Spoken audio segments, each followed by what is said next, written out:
I was aware that some of the things that I was doing were not legal. I'd be lying if I told you otherwise. I knew some of them were illegal. I kind of just, I was just like I was weaving my own spider web. I couldn't get out of it. I was in a hole too deep. I should have. It's easy now for me to look back and say, gosh, why didn't I just say, forget it, don't bother me anymore. But as I said earlier, I can only attribute it to being immature, to being overly ambitious. And I've asked myself 1,000 times, why did I do it? In the Senate of the United States, a resolution to establish a select committee of the Senate to conduct an investigation and study of the extent, if any, to which illegal, improper, or unethical activities were engaged in by any persons, acting individually or in combination with others, in the presidential election of 1972, or any campaign, canvass, or other activity related to it. From Washington, NPAC brings you gavel-to-gavel videotape coverage of today's hearings by the Senate Select Committee on Presidential Campaign Activities. Here is NPAC correspondent Jim Lehrer. Good evening. Two $150 a month political saboteurs gave full but very different confessional performances today. Like their leader, Donald Segretti, yesterday, Martin Douglas Kelly was apologetic and remorseful in his appearance before the Ervin Committee. Kelly made no effort to justify his bad deeds, which ranged from planting stink bombs to paying a girl to run around in the nude in front of Edmund Muskie's hotel. But Robert Benz was a different story. His list of tricks included stink bombs, as well as recruiting infiltrators, hecklers, and pickets, and sending out phony letters and press releases. Kelly, who is 24, said, as you just saw, that his own immaturity and ambition, which he translated into the possibility of landing a job in Washington after the election, caused him to join the Segretti Dirty Tricks team.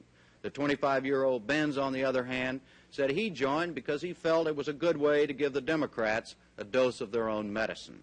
His hindsight reflections about it all were much different than Kelly's, to say the least. As you will see, the contrast in style and mood between the two young Republicans from Florida is also marked and obvious.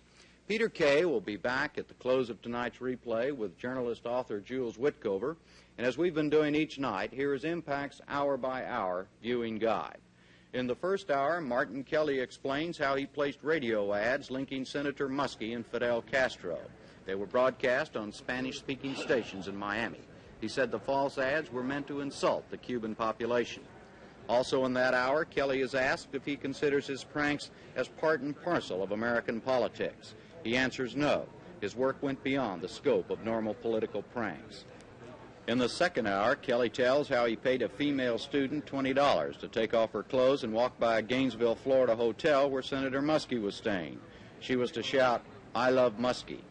Also in that hour, Robert Benz takes the stand and tells how he hired infiltrators to work in the campaign headquarters of Senators Muskie and Jackson. In hour 3, Benz gets into arguments with the senators on what are proper and ethical campaign practices. Benz claims that there has always been what he calls opponent research in political campaigns and asks why other elections have not been probed as deeply as this one.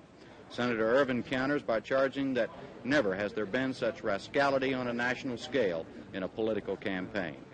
Now to the hearing room as Senator Ervin gavels the committee to order.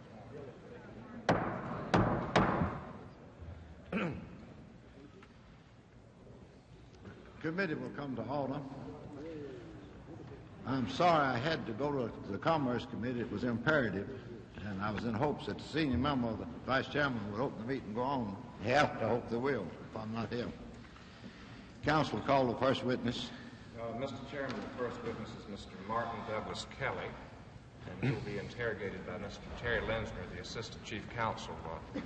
Mr. Kelly does have immunity. You might want to speak to that. Suppose you stand up, Mr. Kelly. Raise your right hand.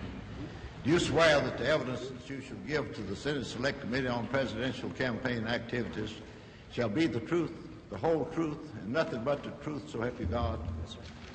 Now let the record show that Mr. Kelly is testifying involuntarily under an order of immunity entered by Chief Judge John J. Sirica of the United States District Court for the District of Columbia under sections 6002 and 6005 of Title 18 of the United States Code, and that such order was entered by Judge Sirica at the unanimous request of the Senate Select Committee. Counsel may proceed.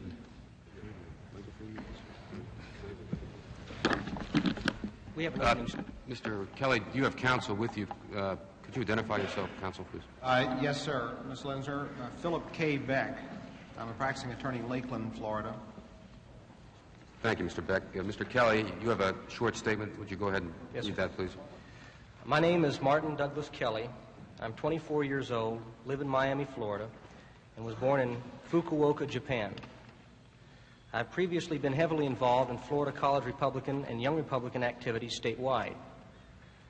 There have been several political campaigns that I have participated in to varied extents and capacities since 1968. 2 years ago, I was approached by a man identifying himself as Donald Simmons, asking me to join him in political ventures relating to negative campaigning, or as it's currently more popularly termed, dirty tricks. My participation in these activities was on my own volition, and I was initially paid a modest salary for the purpose of causing confusion, disruption, and malcontent amongst the Democratic presidential primary candidates. After participating in some of the aforementioned activities, either by myself or with Mr. Segretti, alias Donald Simmons, I was to be paid $700 monthly for activities to take place just before, during, and after the Democratic National Convention in Miami Beach. No provocations, illegalities, or dirty pranks were carried out that summer because of the Watergate break-in and the heat of the investigations that followed. My varied political ventures relating to these activities took place, therefore, sometime between December 1971 to about April or May 1972, or a period of approximately 6 months. I have provided this committee with a verbal report on all that I can recall that was done for Mr. Segretti, with Mr. Segretti, or on my own volition. I very deeply regret the political and personal damage incurred by the senators, their families, and staff members while running for higher office as a result of my activities. It's my hope that young people will continue to enter politics in high school and college. What political future I may have had has been virtually wiped out by what I did and was involved in. Those who live by the sword die by the sword, and I feel that these hearings can serve no better function than to exemplify the necessity of keeping our political system free of the things that can make politics corrupt and eventually ineffective. Thank you. Thank you, Mr. Kelly. Mr. Kelly, how long have you lived in Miami? I've lived in Miami about 10 of the last 11 years, approximately. And how are you presently employed, sir? Right now I'm employed with my father. We're starting a business in Florida. Now, did that call that you referred to from Mr. Simmons come in the fall of 1971? Yes, sir, it did. And can you tell the committee what the substance of that phone call was? Yes, sir. Mr. Segretti called, identifying himself as Donald Simmons, saying he was referred, he had been referred to me by a Mr. Smith, whom I did not know, or didn't know who he was talking about. He said he wanted to meet with me, have lunch, and discuss the possibility of my helping him in something political. I wasn't sure what. He asked me who my choice was for president was, and I told him I was for Nixon. Now, shortly after that, you did meet with him, and can you relate that conversation? Yes, sir. It didn't take much time. I suppose the lunch was 45 minutes, an hour, something of that sort. We discussed my background, my political background, and he asked me what I thought about negative campaigning, was the way he put it. I expressed interest in it, unfortunately, and when I asked him about his background, he was pretty evasive. He only mentioned that he was a graduate of Yale. He was 29. That he was from a very wealthy family that was interested in getting involved in the election. Did he explain what negative campaigning was, or did you have some idea of that? Well, I had a pretty good idea of what it was. I didn't course, understand the scope of what he meant, but I knew that I certainly knew what positive campaigning was, and I had seen some negative campaigning in previous campaigns to a much less degree, but I had a pretty good idea of what he meant. And did you agree to work for Mr. Simmons as you knew him at that time? Yes, sir. In a way, it wasn't like you were hired at that particular time. He said he would get back in touch with me in a week or 10 days. He gave me some money. I don't remember the exact amount, $40, $50, $60, something of that sort. And he recontacted me by phone about a week or 10 days later. And did you arrive at an agreement for compensation for your work? Pardon me? Did you arrive at an agreement for compensation for your work? Yes. $150 I was to be paid initially for the first few months, and then he said we would work something out later as to more. And did he specify a figure for your work to be done later? Well, not at that time, no. Later the figure was set at $700. It was to start about about May or June. It was to run before the convention, during the convention, and also some post-convention activities. By convention, I mean the National Democratic Convention in Miami Beach. I think it was held in July. Now, prior to Mr. Simmons calling and meeting with you, did you know an individual by the name of Harry DeVant? Yes, sir. I had met Mr. DeVant in young Republican politics. He was local. He was also in Miami. I knew that in 1968 he had been an advance man for President Nixon's campaign. And I knew him socially, mostly. For sometime in 71, I can't place the exact time or date, but it was 1971, I think, that he began getting involved in young Republican politics, which I was also involved in. Now, a short time ago, you had a conversation with Mr. DeVant concerning Mr. Segretti. Is that correct? Yes, sir. It was never clear to me, even from the conversation with Mr. DeVant, that he was the one that had referred Segretti to me or had given him my name. I was suspicious of that fact. He mentioned that Segretti had contacted him and asked him to paraphrase for somebody that had guts, and apparently he gave him my name. Now, how long did you work for Mr. Segretti? Well, I was first contacted by him in, I believe, October, or I think it was October, but I really didn't start, my activities didn't really start until about December, and they ran mostly through until the primary, which I believe was March 14th in Florida. I did participate with him in some activities after that, as late as April or May. But I suppose the entire time I was involved with Mr. Segretti in political sabotage, if you will, would be about 6 months. Now, during that period of time, you had telephonic and in-person contact with him. Did you discuss with Mr. Segretti his strategy for the Democratic primary in Florida? Yes, sir. We discussed what we thought were the strategies, what we wanted to do. The idea was that everybody knew Wallace was going to take the state, but that, given that fact, second was as good as first, really, for the rest of the candidates. It would not have been a defeat if Senator Muskie had come in second in Florida, because everybody expected Wallace to take the state. What we wanted to have was for Senator Muskie to come in fourth, fifth, or worse, because this would derail his bandwagon, so to speak, while coming in second would not. And the idea was to not only just confuse the campaigns of the candidates, but to cause divisiveness, to make it difficult for them to unite after the convention. And some of the things that we have done, which I'll go into later, you'll be able to see that clearly. Now, was there also discussion about Senator Muskie and his personality with Mr. Segretti? Yes, sir. He mentioned to me that Senator Muskie had a short fuse, and that if enough pressure week by week was put on him and enough things went wrong, that he would be more apt to blow that fuse.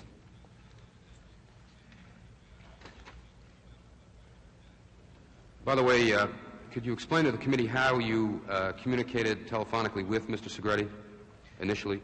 Well, initially, he called me. He called me station to station. I was living at the time with my parents. I moved to Fort Lauderdale during that time initially when he was contacting me. He also called by phone from California, station to station. It was never a person-to-person call. Did you use your real name in talking with Mr. Segretti? Yes. On the phone? Did there come a time later when you started calling Mr. Segretti and did not use your name? Exactly. After several months, he gave me a number of an answering service somewhere in the Midwest, Cook and Associates or something to that effect. I would call if I needed to get in touch with him and leave the name Mr. Douglas, and he would call me back. Usually we had a set time. He would call me every 2 weeks on a Monday at 12 o'clock or something of this sort. But if something came up where we had to communicate before that, or I thought I did, I was to call this number and he'd get back in touch with me. Now, did there come a time when you and Mr. Segretti began to place false advertisements? Yes. And can you describe to the committee, first of all, those were in newspapers and on the radio, is that correct? Yes, sir. And can you describe the substance of those advertisements, what they were aimed at? Well, there were advertisements placed in the university newspaper, University of Miami campus newspaper. I think one was read yesterday, the one ad. There was also another one in there. There's a Cuban newspaper, local one in Miami, that an ad was placed alluding to Senator Muskie saying that we should start recognizing Cuba and start trying to cooperate and work with them. And I think it ended by him saying that I was born in Maine and I'm a good American, which, of course, was meant to insult the Cubans that read it. A similar ad was put on the radio with the same type of copy. It was read on the Cuban radio station. And I take it those advertisements were focused primarily on Senator Muskie, is that correct? Totally, yes, sir. They weren't signed by an individual, but they had a tag on it referring to the Senator Muskie re-election, Senator Muskie for President Committee. Now, did you also distribute with Mr. Segretti literature on a number of occasions? Yes, sir. And can you describe briefly the nature of the literature you were distributing? Some of the literature were posters that we put up that were shown yesterday, the busing posters. He and I put some of those up in Miami. There was literature distributed for a bogus lunch that was held in Senator Muskie's behalf at his campaign headquarters. These were passed out, telling them to bring the invitation with them, and they would get a free lunch and liquor and get to meet Senator Muskie and his wife. And we also had literature passed out on campus, some passed out on Miami Beach, some at picnics, a couple at his rallies. On that invitation to a free lunch, did you do anything after passing out? Did you take any further action after passing out those pamphlets? Yes, sir. Which is really practically the strategy of what we were doing, as kind of illustrated. The morning that the lunch was to take place, of course, the Muskie headquarters people did not know about it. I think we had passed these out the day or 2 days before. I called in the morning representing myself as a distraught Lindsay supporter and mentioned that I wanted to be anonymous, but something had taken place I was very upset about, that had been done by someone from Lindsay's camp, and that they should be expecting some lunch crashers very shortly. The evening then I gave him the address of a local Lindsay headquarters where he could go down and check it out. That call was to Senator Muskie's headquarters, is that correct? Yes. The evening before, I had taken some of the invitations and had put them in front of the door of the Lindsay headquarters that I gave him the address of, put a rock on it, and knowing that in the morning they would come, pick them up, and bring them inside. Then when the Muskie aides did come to the headquarters, they'd probably find the ads inside the headquarters. And that, I take it, demonstrates in your description the attempt to divide and leave a residue of some bitterness between the camps. Is that yes, correct? Sir. Which sort of focuses on a misconception that this committee seems to have on one of the purposes of what was done. I know there were some questions yesterday by Senator Ervin and by Senator Gurney about this. These things that were being done weren't done to influence votes necessarily at all. You send out 50, even as bad as they were, I didn't have anything to do with that letter, the sexual letter. As bad as they were, they only went to, I think, 50 people. You're not going to affect a primary by sending 50 letters out. The letters were bad enough that they were expected to be brought to the notice of the candidate that sent them, and for him to, of course, be upset about it, for him to blame possibly another candidate running in the Democratic primary. The idea was to get the candidates backbiting each other and possibly to start doing it to each other outside of our activities. They weren't necessarily to influence votes. If we could get, say, Senator Jackson very, very upset at Senator McGovern for something that was done, after the convention he might raise half the money he would have, speak at half the places he would have in his state. If that would have meant a percentage point or even half a percentage point, it could have meant the difference in the state during the general election. Now, did you also, with Mr. Segretti, issue false press releases? Yes, sir. And again, for the same strategy, I take it? Yes, sir. Can you just describe briefly the nature of the releases, what they contained, if you remember them? I don't remember distinctly. I think one referred to Senator Humphrey. These were written on Muskie's stationery. Referred to Senator Muskie's ambiguous stand, or at least the claim in the release, ambiguous stand on aid to Israel, which of course didn't go over very well on Miami Beach. And I can't recall exactly what I think there were 3 releases, maybe 4 that I had sent. And did that press release contrast Senator Humphrey's position on that issue with Senator Muskie's to make it appear that it was a pamphlet or a flyer handed out by Senator Muskie? Yes. Mm-hmm. Was there also a press release indicating Senator Muskie favored busing while he sent his children to private schools? Well, I'm not sure that was a release because I don't think it would be on Senator Muskie's stationery. That would have been a flyer, I think. Yes. By the way, did you ever get any kind of impression or understanding of how successful this strategy was during the primary? No, not specifically. I didn't have, contrary to what was reported, a spy in any headquarters. I could only perceive that a lot was going on, that they were having problems. I've worked in campaigns and have been in campaign headquarters myself. And if a lot of food all of a sudden started arriving and a lot of weird phone calls and a lot of people walking in for lunches started happening, I know I would certainly be upset about it, and fake press releases, etc. So I only surmise that they were having problems. I didn't have personal knowledge of that. Now, did there come a time when Mr. Segretti dictated a letter to you over the phone? Yes, sir. There was a letter that purportedly said that a congressman from the west coast of Florida had donated his aids and some typewriters to Senator Muskie's campaign, which more or less mentions that, or alludes to the fact that he is using paid government workers, his staff members, to work for a presidential primary candidate. And these were sent to, I think one was sent to Jack Anderson, I think one was sent to the Boston Globe, one was sent to Rowan and Martin, what's their name? Evans and Novak. I believe one was sent to night newspapers. I can't recall for sure. And, I'm sorry, did you send one to Senator Jackson's headquarters also?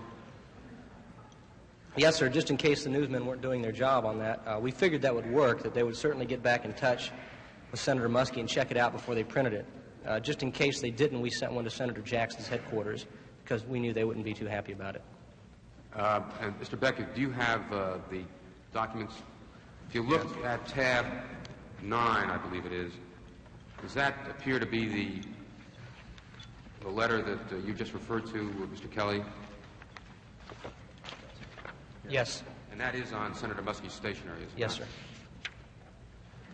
Now, Mr. Kelly, did you also, on occasion, discuss with Mr. Segretti the use of stink bomb or some kind of chemical for use at political events? Yes, sir. I have a friend that is a chemist, and he came up with a concoction. The name is butyl mercaptan, and he guaranteed me that it would make You want to get that spelling? I think it's Butlmercaptain.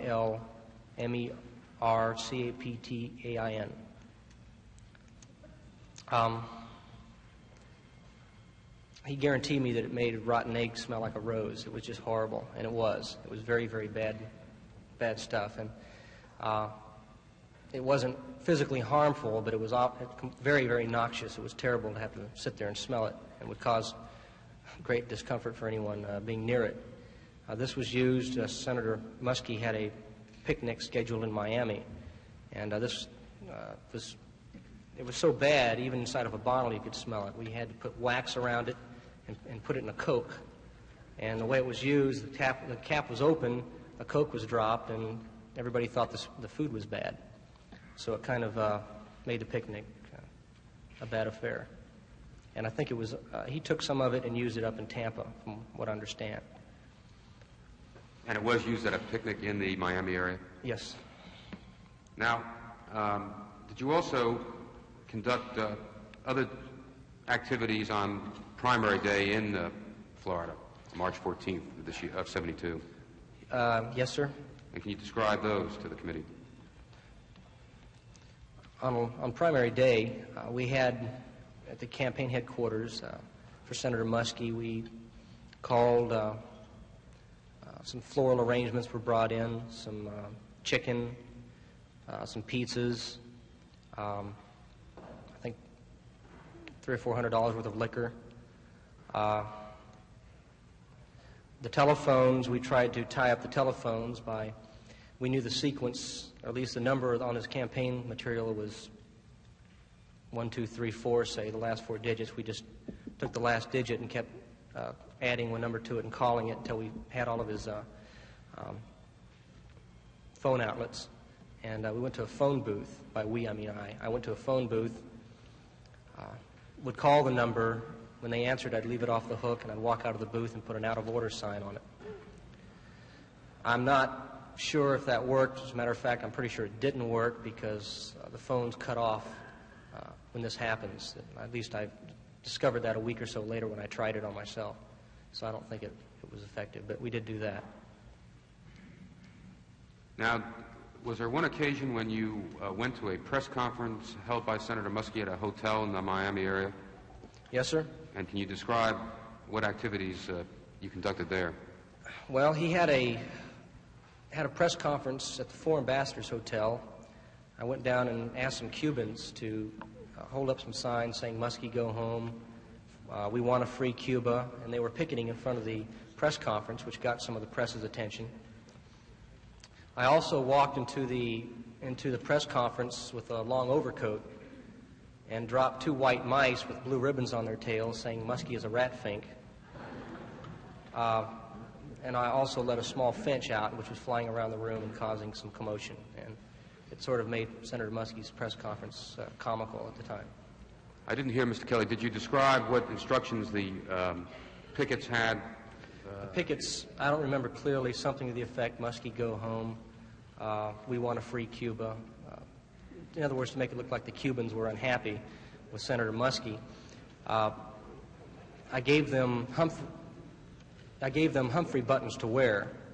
They were all wearing Humphrey buttons, which I tried to stage. When one of Senator Muskie's aides came up and asked about it, I told him confidentially that we were really working for Senator Jackson. By the way, were you receiving Senator Muskie's schedule from Mr. Segretti for his activities in Florida on occasion? I was receiving it orally. I never had a written report of it. He would call me and give me sometimes as much as a week's notice of his activities. I think he had a ticket, train stop through the state, that a whistle-stop tour he referred to it as. I think I had a week's notice on that, although I didn't do anything on that particular issue. Other times I'd have maybe 1 day's notice of a schedule. For instance, he may be talking to the staff of a newspaper the next day.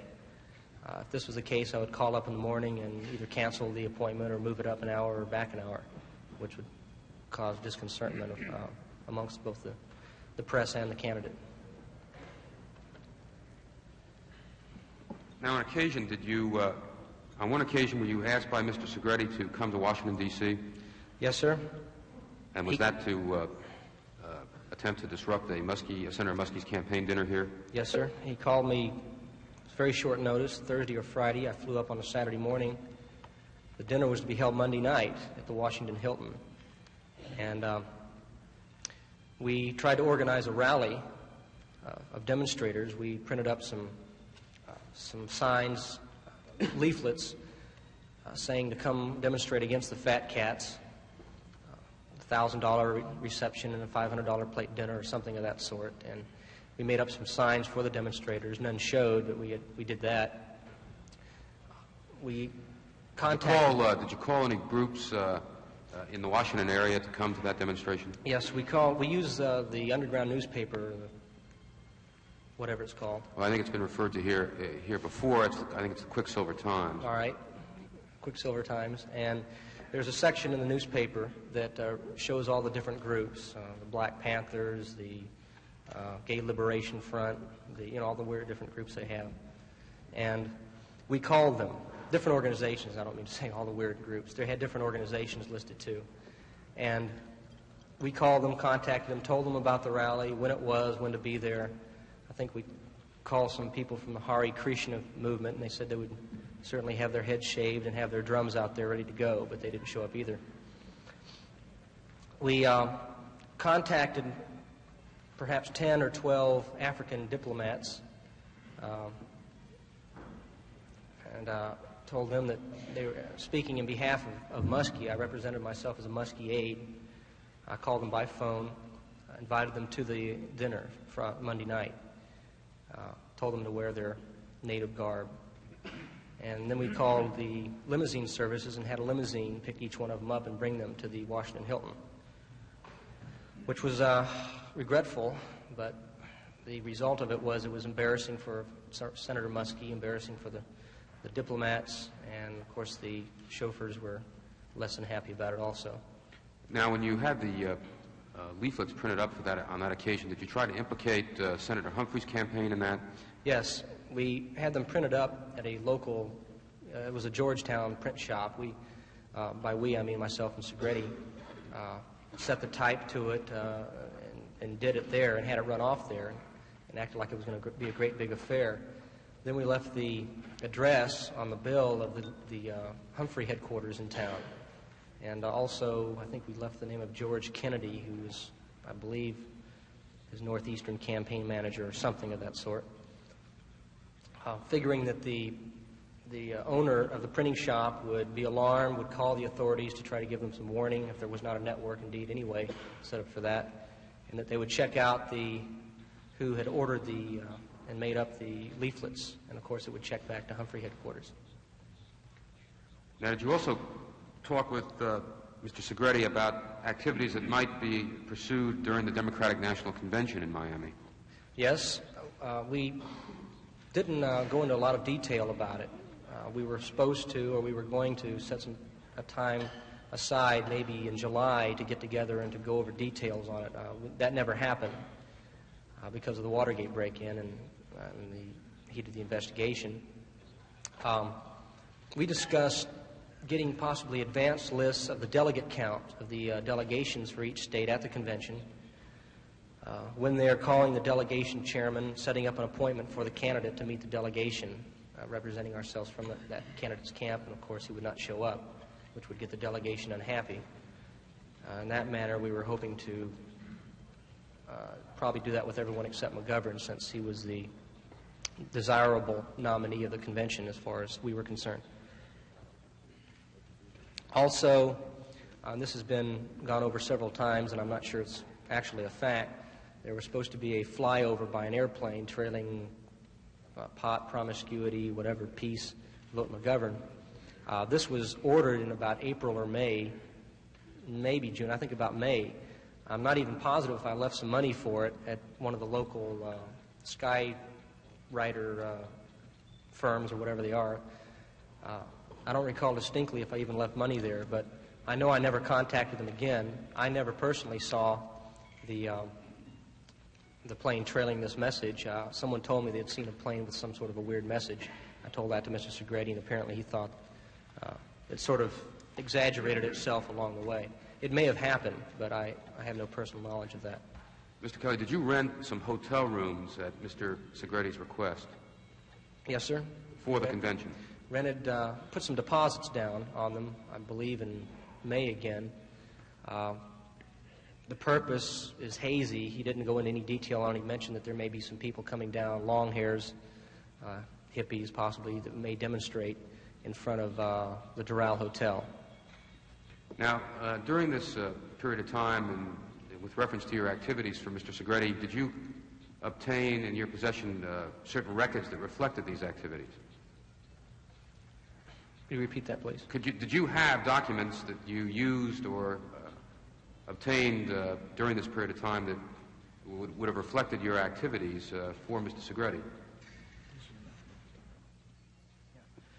Yes, I had copies of different flyers and different ideas and notes and phone numbers that I did have in my possession.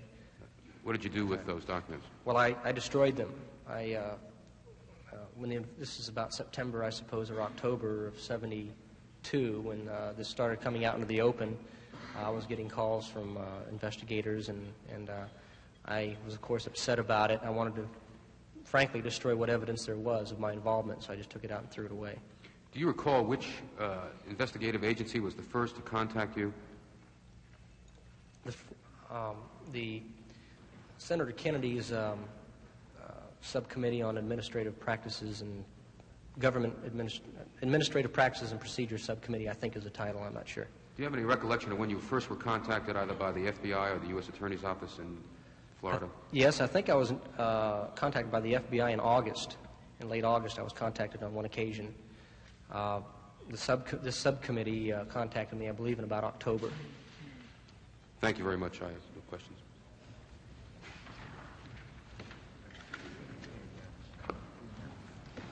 Mr. Chairman, before you pass the questioning to minority counsel, I'd like to introduce Mr. Howard Liebengood, who will question the witness today, and also to announce, if I may, that I'm the senior Republican, the ranking Republican on the Public Works Committee, which is having an executive session at 11 o'clock. And with the chairman of the committee's permission, I'd like to absent myself from the hearings in order to attend that executive session. Well, those things on the board, but I'd also like to state this time that Senator Talmadge is having to attend a very important meeting of the Finance Committee. You may proceed. Thank you, Mr. Chairman. Mr. Kelly, was your involvement in politics prior to your contact with Donald Segretti conducted at the collegiate level? Yes, sir, mostly. And had you ever held a salaried position in any Republican campaign? Not salaried. I had a position that I had expenses paid on several occasions. And what position was that? Well, I was, in 1970, I was working for Governor Kirk's reelection.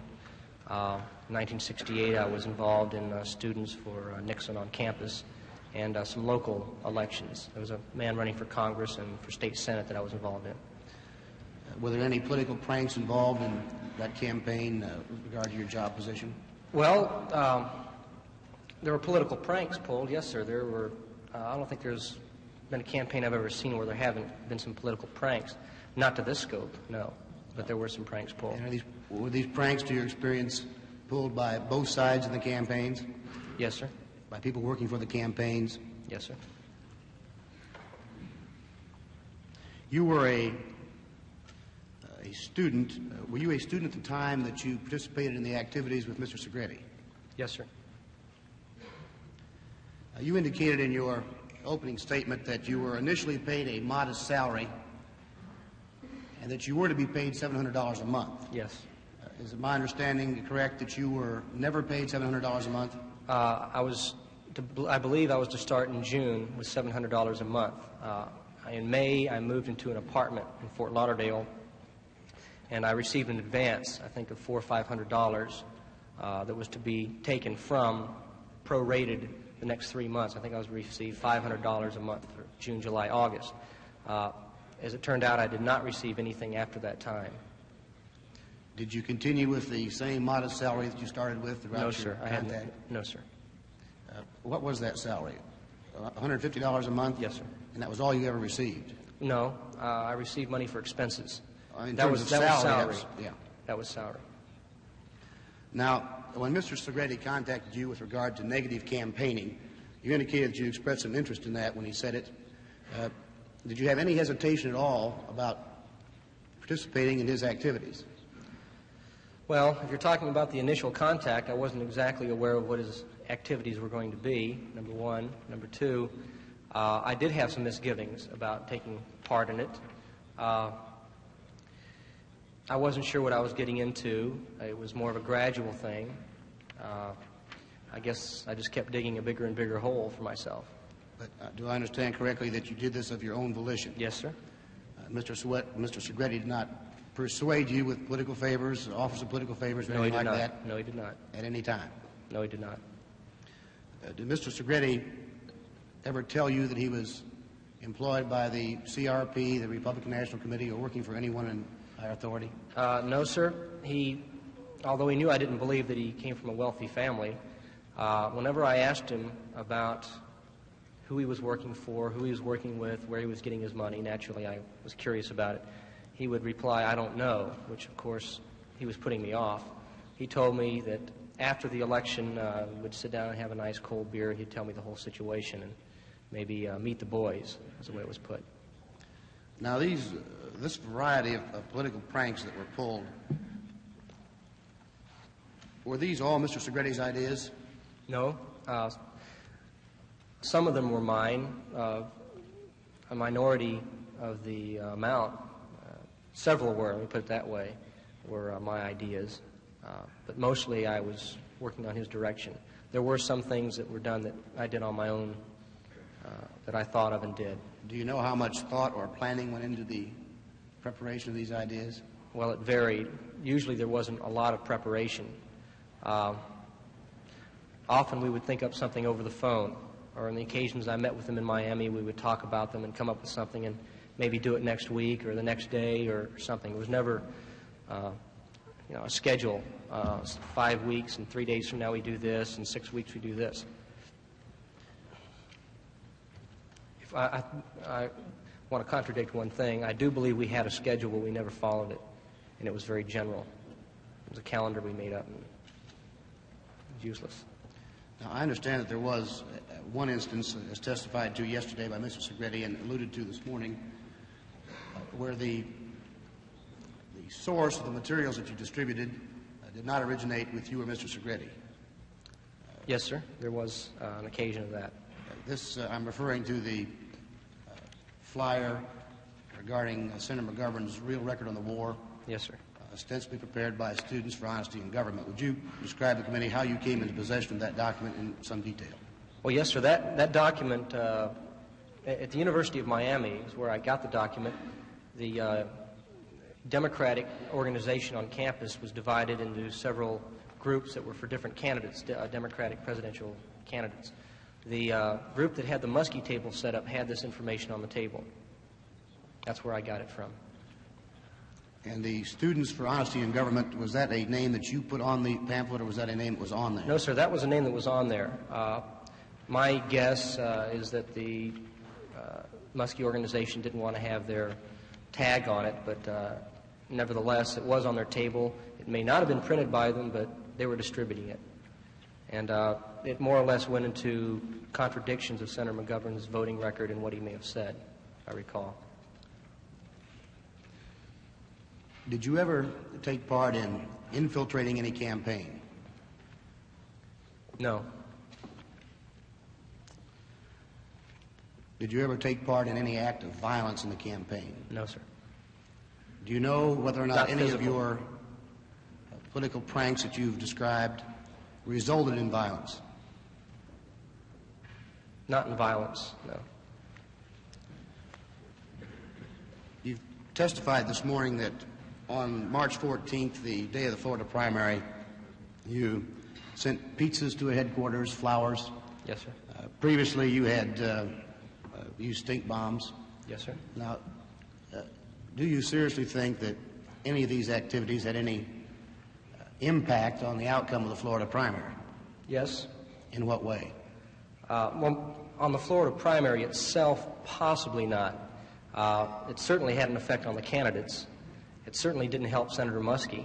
My understanding is that it was not your intent or purpose to influence the public vote by your activities. That's right. But rather to create agitation among the respective Democratic candidates. Is that correct? That's true.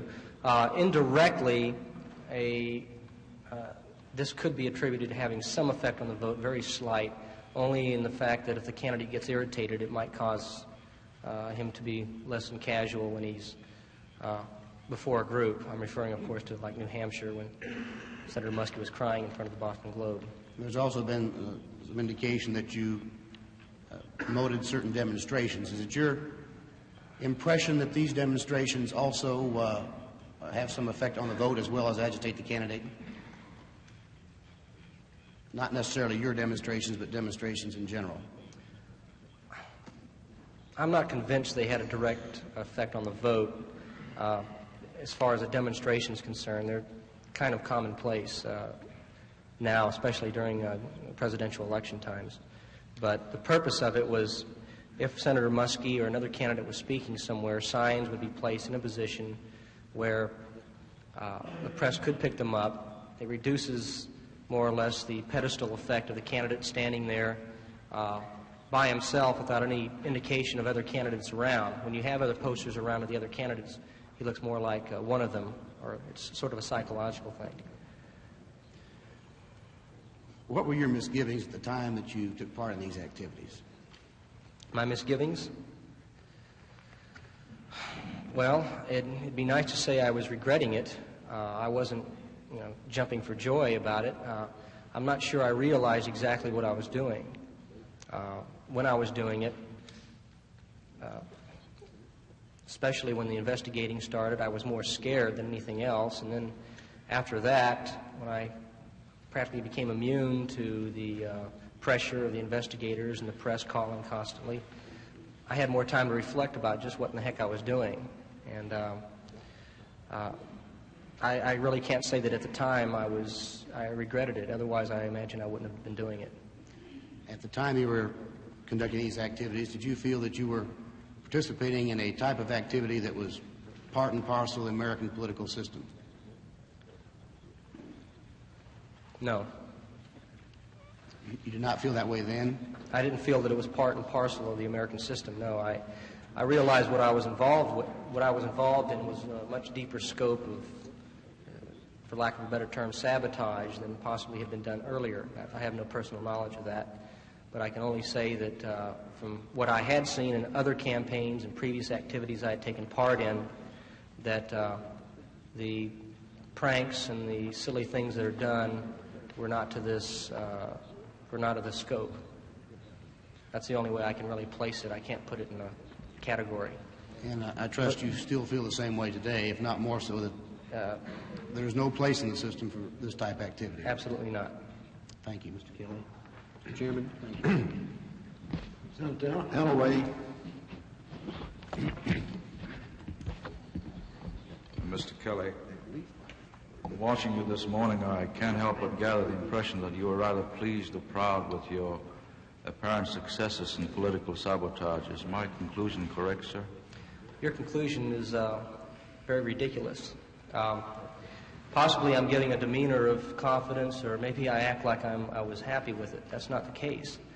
I very much regret it. I feel the damage, the personal damage and the mental misgivings are secondary to the guilt I feel for the senators and the people that I may have hurt personally or When did you politically. begin to feel this regret, sir?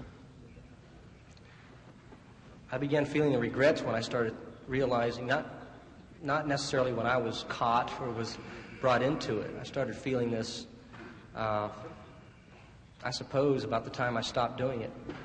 August, September, October, November.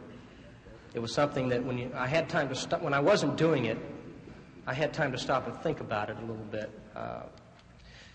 I attribute it to being politically immature.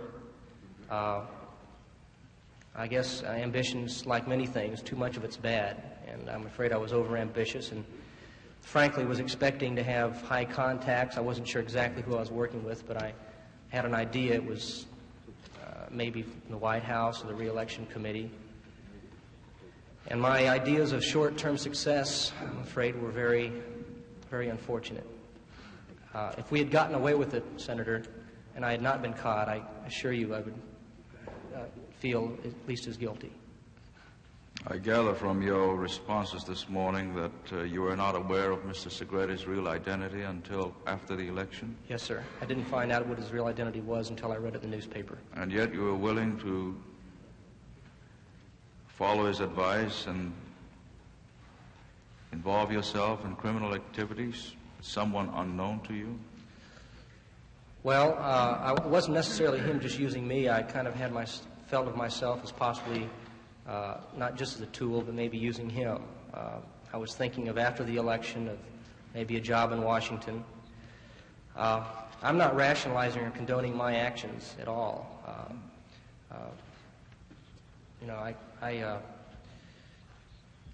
Any shame or abuse that can be heaped on me is certainly well deserved, but it's not something that's going to make any difference. I feel guilty now as I have 2 weeks ago, or I will 2 weeks from now. Were you ever concerned about the legality of your activities? Yes, sir. And still you persisted? Yes, sir. It began with pranks. It started getting more and more intense. I was aware that some of the things that I was doing were not legal.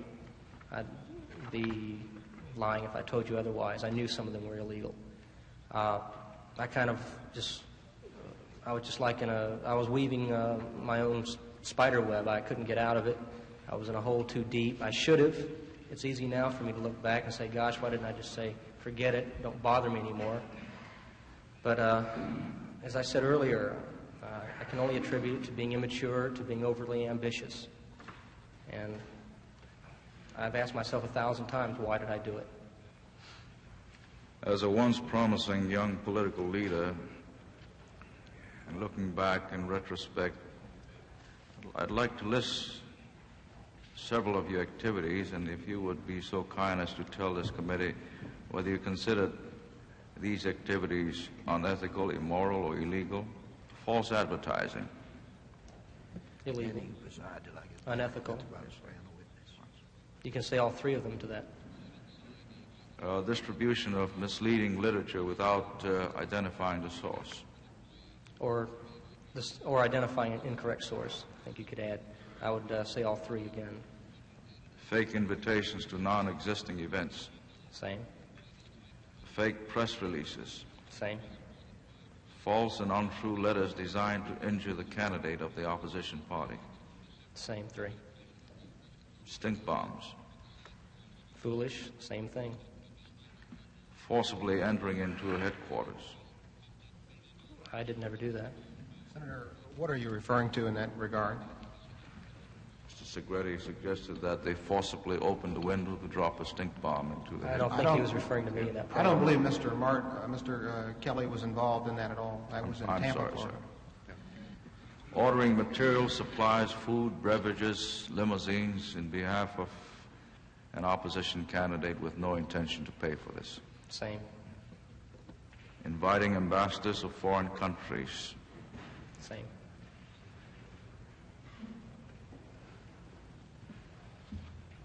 Do you believe there is something inherently wrong in engaging in activities for which the real perpetrator seeks to avoid responsibility? Yes.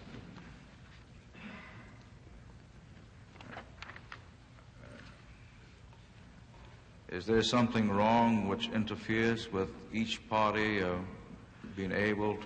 not being able to select freely their best candidates? Yes, sir. I believe that's true. Is it now your conclusion that in Florida, the people of Florida were not given the right to freely select their best candidate? I think that's kind of a sweeping generality to say that most people were not because of my activities. I think most people were very much unaware of the activities that were taking place. The candidates themselves were.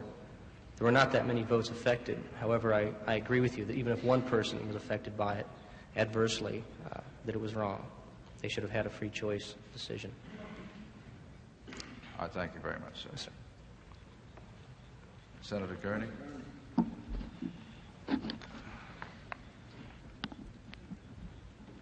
Mr. Kelly, let's go to this distribution of literature, which you made.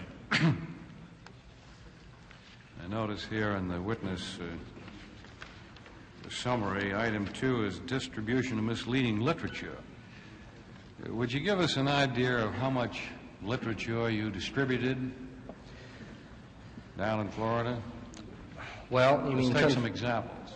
Oh, okay. And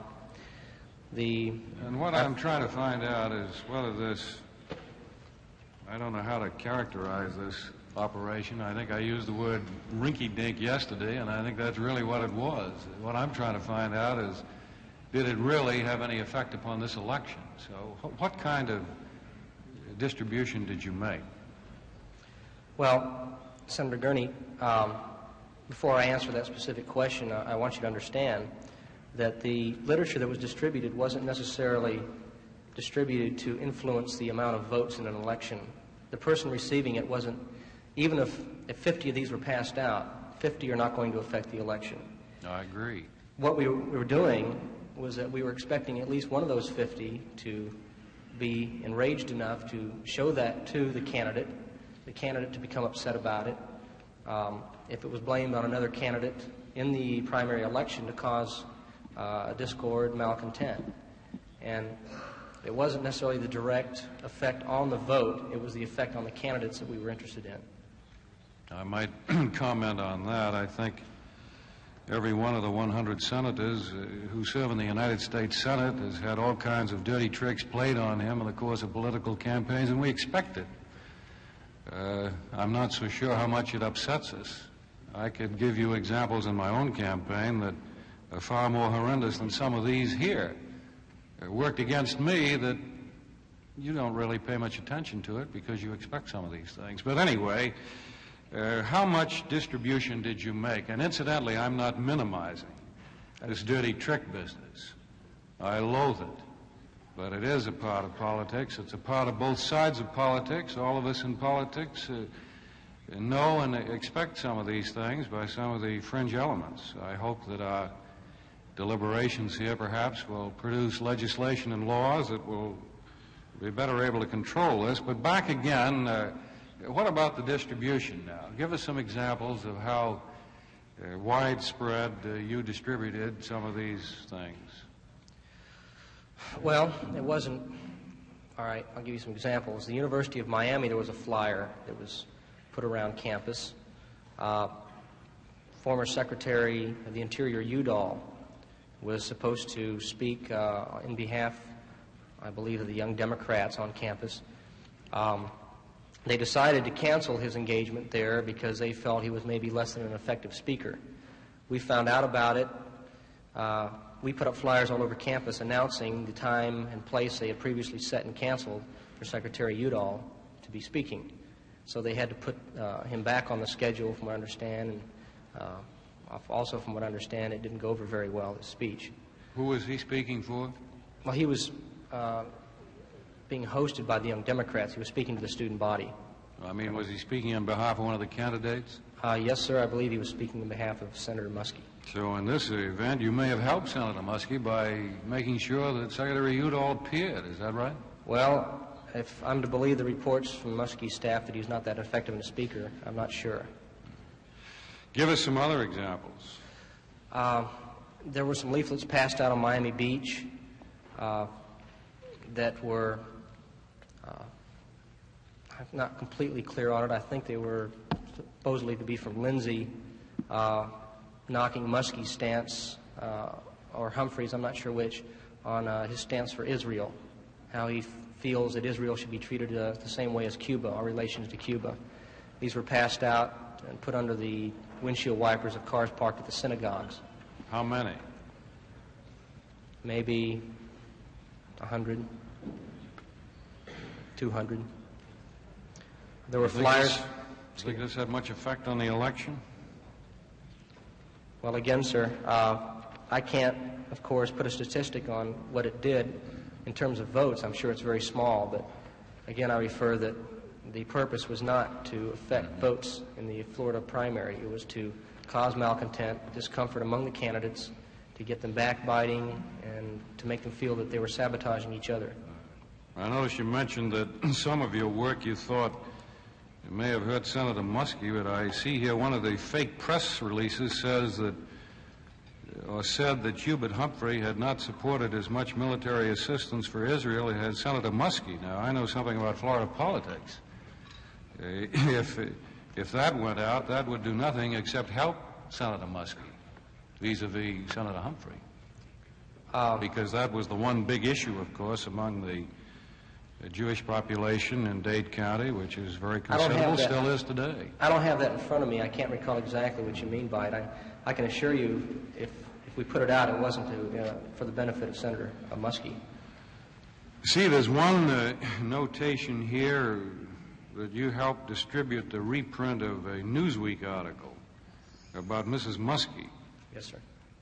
I won't go into the article. It's here in the exhibits, but I'll summarize it by saying it was a pretty good hatchet job on Mrs. Muskie, wasn't it? Yes, sir. It was written by Newsweek. And how many of those did you put out? Well, they were reprinted.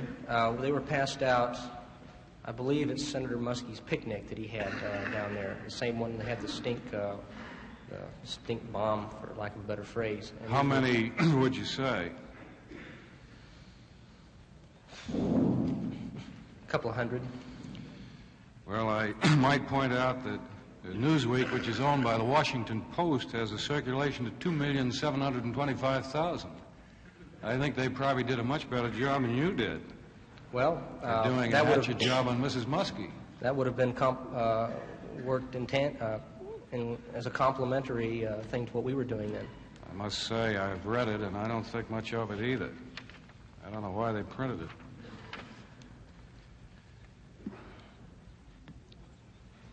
You worked in Florida exclusively, except the trip to Washington, is that right? Yes, sir. Did any people work with you? Only people that I would hire. I refrained from using friends or political associates for the reason that I wasn't overly proud of what I was doing, even though I did not quit. I wanted to keep it a secret. My parents didn't even know about it when I was living at home. How many? For several reasons. If I was to be caught, they wouldn't be drug into it also. How many were engaged in your operation? Now, how many people did you hire to help you? Well, I never had anyone full-time. At different times, I would say a couple of groups, 20. These were the people, I suppose, that handed out leaflets and things like that? Yes, sir. I'd say between 20 and 30. So you're familiar probably with the political campaign as a whole in Florida, are you not? I mean, you had some idea of what went on because of your interest in politics. Yes, sir.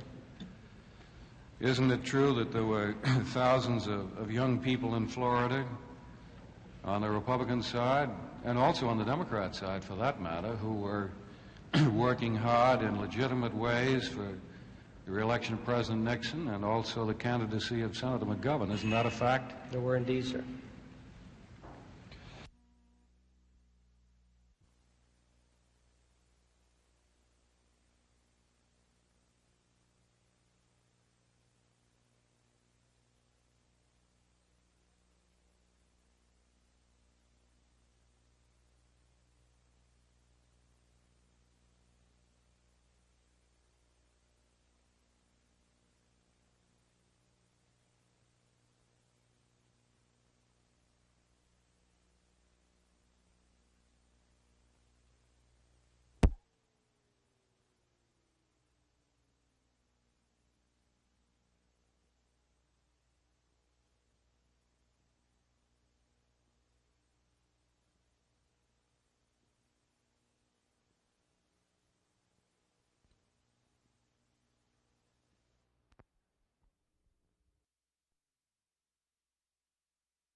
the purpose was not to affect votes in the Florida primary. It was to cause malcontent, discomfort among the candidates, to get them backbiting, and to make them feel that they were sabotaging each other.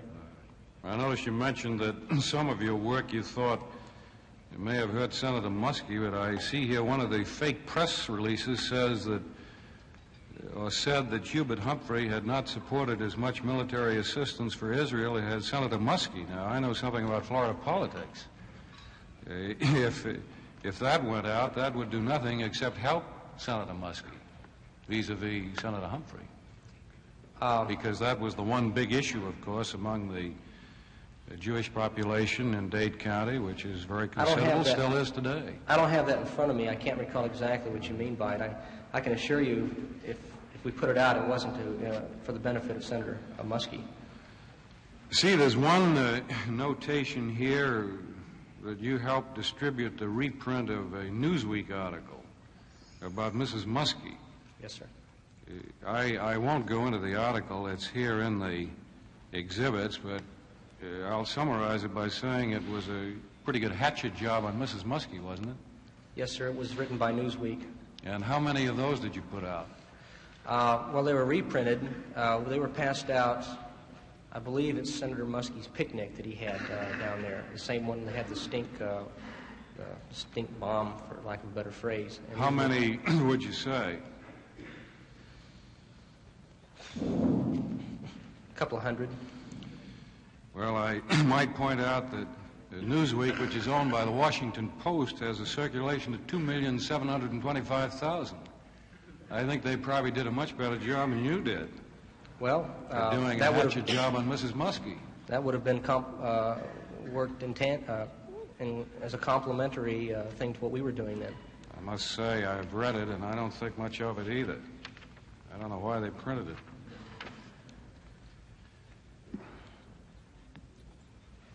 You worked in Florida exclusively, except the trip to Washington, is that right? Yes, sir. Did any people work with you? Only people that I would hire. I refrained from using friends or political associates for the reason that I wasn't overly proud of what I was doing, even though I did not quit. I wanted to keep it a secret. My parents didn't even know about it when I was living at home. How many? For several reasons. If I was to be caught, they wouldn't be drug into it also. How many were engaged in your operation? Now, how many people did you hire to help you? Well, I never had anyone full-time. At different times, I would say a couple of groups, 20. These were the people, I suppose, that handed out leaflets and things like that? Yes, sir. I'd say between 20 and 30. So you're familiar probably with the political campaign as a whole in Florida, are you not? I mean, you had some idea of what went on because of your interest in politics. Yes, sir. Isn't it true that there were thousands of young people in Florida on the Republican side, and also on the Democrat side for that matter, who were working hard in legitimate ways for the re-election of President Nixon and also the candidacy of Senator McGovern? Isn't that a fact? There were indeed, sir. I don't have any other questions, Mr. Chairman.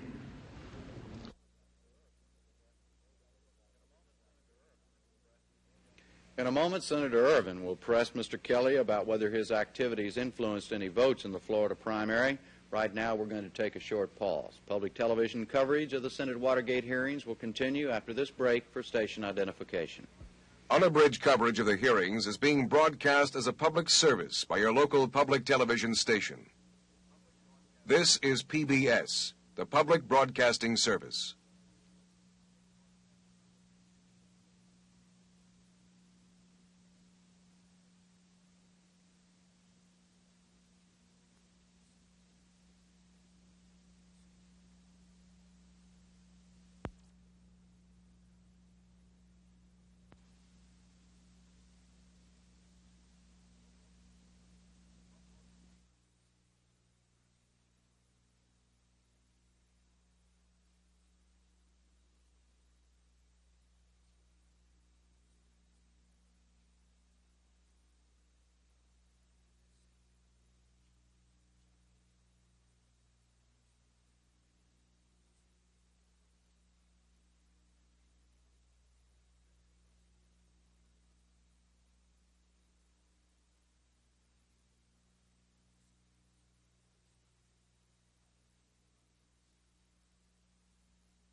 From Washington, NPACT continues its coverage of hearings by the Senate Select Committee on Presidential Campaign Activities. Here again, NPACT correspondent Jim Lehrer. As we go back to the hearing room, Senator Ervin wants to know about those anti-Muskie radio spots in Miami. You say that you didn't intend to influence votes? Well, if that happened also, then we didn't try to stop it. If some votes were influenced, that's fine too, but that wasn't the main purpose. Well, now, the truth is that Mr. Segretti told you that the polls showed that Senator Muskie was running ahead of President Kennedy, didn't he? President Kennedy? I mean President Nixon. I don't believe so, no. Well, he told you that Muskie was, the polls showed that Muskie was the Democrat who had the best chance to beat President Nixon, and therefore it was the policy of those in charge of the campaign to try to knock out Muskie as a candidate. Yes, sir. Yes. And there is a presumption of law and a presumption of common sense and a presumption of logic that a man intends to is to be presumed to intend the natural consequences of his acts.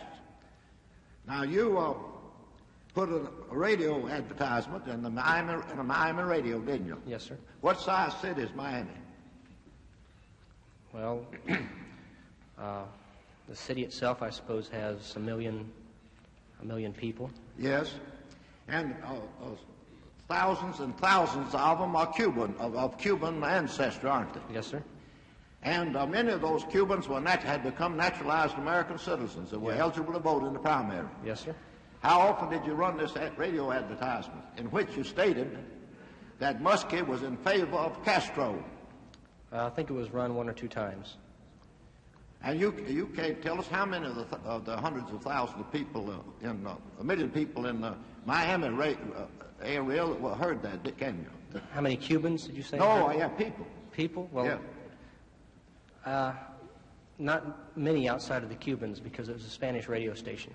Well, Castro was, and Cuban communism was one of the most unpopular men and one of the most unpopular issues in Cuba, in Florida, wasn't it? Yes, sir. And you tell me you didn't intend to influence any Cubans or their voting Cubans or their sympathizers in sending this, having this radio broadcast of the false statement that Muskie was in favor of recognizing Castro and a communist Cuba? No, sir, I didn't say that. I said that wasn't the main purpose. If some votes were influenced, that's fine. And I might add, sir, that an overwhelming majority of Cubans are not Democrats. They couldn't vote in the Democratic primary. About, I'd say, 80% are Republican. So it wasn't necessarily to influence votes in the Democratic primary. It was to get the Cubans upset at Muskie. I have found out in many states that many people register in the name of a party. Do you ever examine the registration books, show how many thousands of Cubans were registered to vote in the Democratic primary? Yes, sir. How many? I believe in the Democratic primary, see if I can put an exact number on it. I think it was 14,000. I'm not exactly sure. I think there's about 35 or 40,000 Republicans. Yeah. That's off. That may not. And be all true. of them have sympathizers, don't they? Have sympathizers? Yes, people that sympathize with their plight and are strongly opposed to the recognition of Castro. Yes, sir. Yes. Well, that's what you did for the Cubans. Now you know that there's been a great deal of controversy, and one of the most sensitive issues in the state of Florida for several years has been the involuntary busing of school children to integrate schools. Yes, sir. And you knew that a large part of the white population of Florida was opposed to busing. Yes, sir. So you falsely pictured that Muskie wanted to have more busing instead of less, didn't you? Yes, sir. Yes. And don't you think that had a natural tendency to affect Muskie's chances among people who were opposed to busing? Well, it certainly didn't help his chances, but I would venture to say the other Democrats running didn't have much of a different stance except for Wallace. But you didn't advertise them, did you? Oh, I think they were. Just Muskie. I think we did. I think Senator McGovern, another part of the state, was advertised for doing that. Now, that's what you did for the white population. Okay. Then Miami has a tremendous Jewish population, doesn't it? Yes, sir. One of the largest Jewish populations of any country, any city in this country, doesn't it? Yes, sir. And you put in advertisements in the newspapers in Miami that rather you distributed what you call a yellow flag under the false pretense had been written by another Democratic candidate, Lindsay, in which he charged that Muskie was opposed to the aims of Israel, didn't you? Yes, sir. So we have, from your own admission there, you were aiming at Cuban voters, you were aiming at the white voters, you were aiming at the Jewish voters to influence them against the Muskie. Now you also engaged in the like advertisements to influence the black vote, didn't you? What was that again, sir? You also made advertisements to influence the black vote in Florida, which is considerable, isn't it? I'm not sure if exactly. Well, didn't you distribute all as far as you could, and you had the assistance of 20 other people doing it? The statement that Muskie didn't want, thought the time hadn't come to have a black candidate for vice president? I think that was in Tampa. Senator, I believe you are confusing Mr. Ben's activities with Mr. Kelly.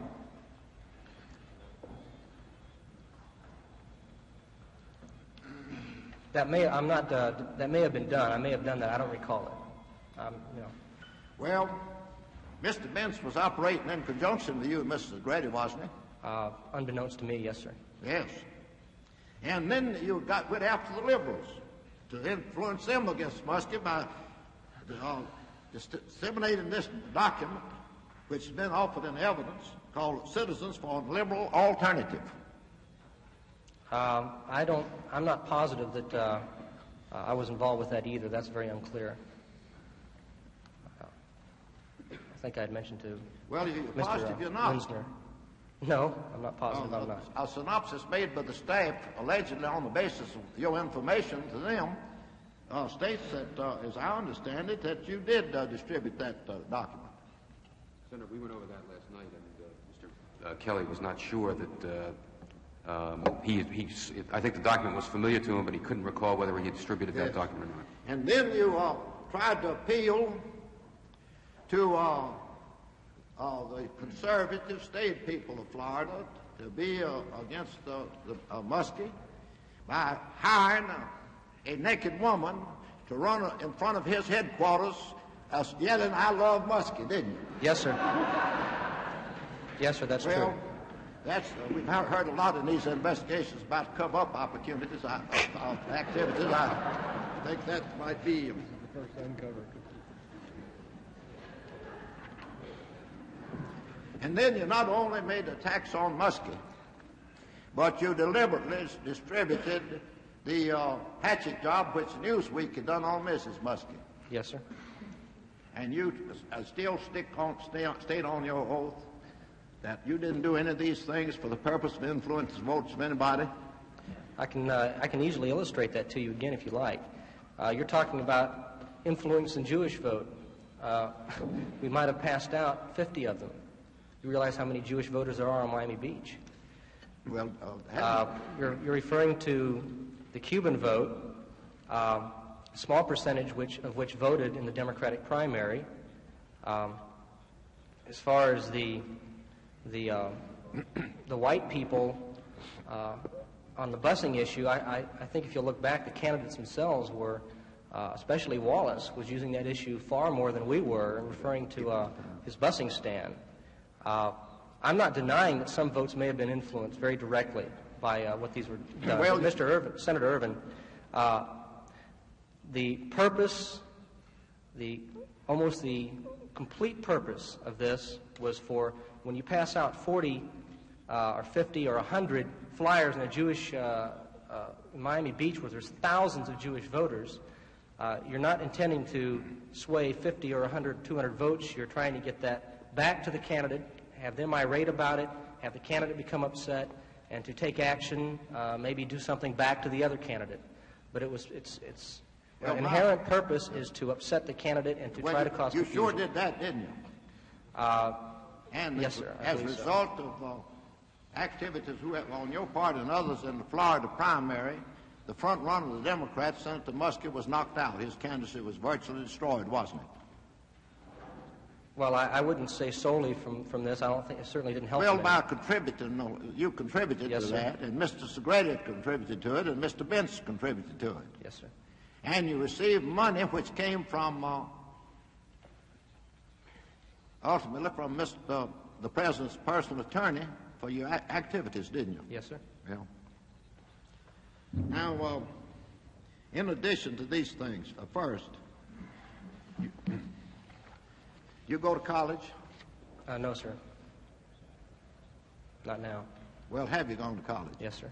You ever read Shakespeare? Not as thoroughly as some, sir. Well, did you ever come into this passage in Shakespeare?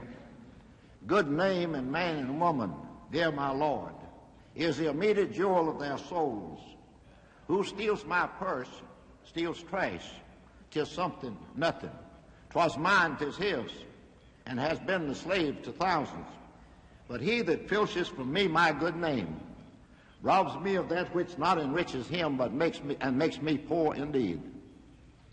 Now, don't you think that you engaged in activities which were calculated to rob Senator Muskie and Mrs. Muskie and others of their good names among the voters of Florida? Yes, sir. I might add that I am not here, sir, defending my position. I don't have a position to defend. I regret very much what was done. I was simply trying to explain to you what our purpose was. And in addition to spreading false statements, making false advertisements, you also disseminated forged press releases on the letterhead of Muskie's campaign. I never signed anything, but there were tags but saying... you distributed them? Yep. No, sir, I never distributed anything with a forged name. I didn't say that. I forged paper. Yes, sir. Yes, sir. And you consider this, I started to say it rises above, but I say it descends below the level of pranks, don't you? I feel that way without any question. Yeah. If I may add one thing, I mentioned to Mr. Lenzner that, of course, it's easy when you're before a committee or you're interrogated by grand juries to say, gosh, I'm sorry I did it, I really feel regretful. I know you're not going to expect someone up here to say, I did it, great, I'd do it again. I understand that. You can't completely convince somebody that you do feel guilty or bad about these things. It's 2 years ago, but I still feel very bad. I told Mr. Lenzner that I very much would like to, since I have firsthand knowledge, I was participating in these acts, to write to him with a report of what I feel could be done to help legislate to possibly make what now are pranks, misdemeanors, or punishable by law. And I will do that. Well, there's another poet says that moving finger writes and having writ moves on. Now all your pride in a wish, you wrote it back to cancel half a line, and all your tears wash out a word of it, which is very unfortunate because I think you are contrite for what you did, but I'd like to know why you did it, because you knew it was wrong. You look like a person that's had a good opportunity in life and comes from a good home. And you look like a very alert young fellow. Well, I appreciate that, sir. As to why I did it, I mentioned earlier, I've asked that question to myself 1,000 times. I regret it. It was stupid. As said, I was overly ambitious. I expected temporary success, and as said, even if I had, I couldn't have had a conscience if I didn't feel guilty, even if I was sitting up here with any position. I'd always look back and realize how I got it, who I was working with, and if I could continue on under those circumstances, I wouldn't deserve to be on earth. Well, I would have to pay you the compliment of saying that you are entitled to the blessed of the Scripture, where it says that blessed is he who sweareth to his own hurt and changeth not. You have made a very frank statement to the committee, and you are to be commended for that. Thank you, sir. Senator Weichel. I have no questions, Mr. Chairman. I think that Mr. Kelly's statement, that it's easy to say I'm sorry when you're before a committee or a grand jury. It's not easy. I don't think it's been easy for you. And quite frankly, not everybody that's appeared before this committee or those that haven't appeared before this committee have said, I'm sorry. Some of them actually have tried to sell it as legitimate or justified by the fact that these things went on in the past. I find neither of those attitudes on your part, and I just want to commend you for your very frank statement. I appreciate that.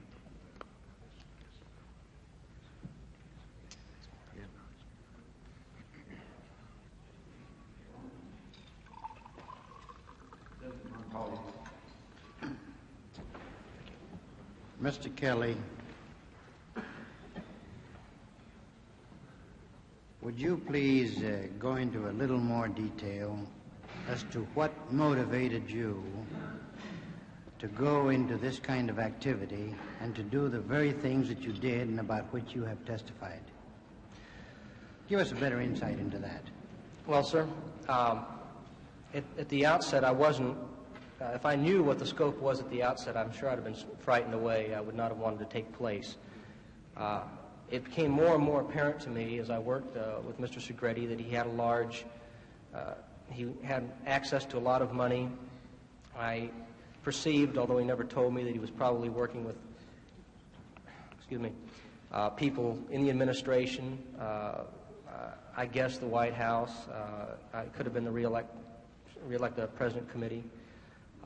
My political outlook was frankly immature in that I was expecting the old adverb to get something for, not nothing in this case, something for doing bad. I realized when I first got into it that it was wrong. I wasn't sure that it was going to be the scope that it was. It just got to a point where a little bit more was done, a little bit more was done.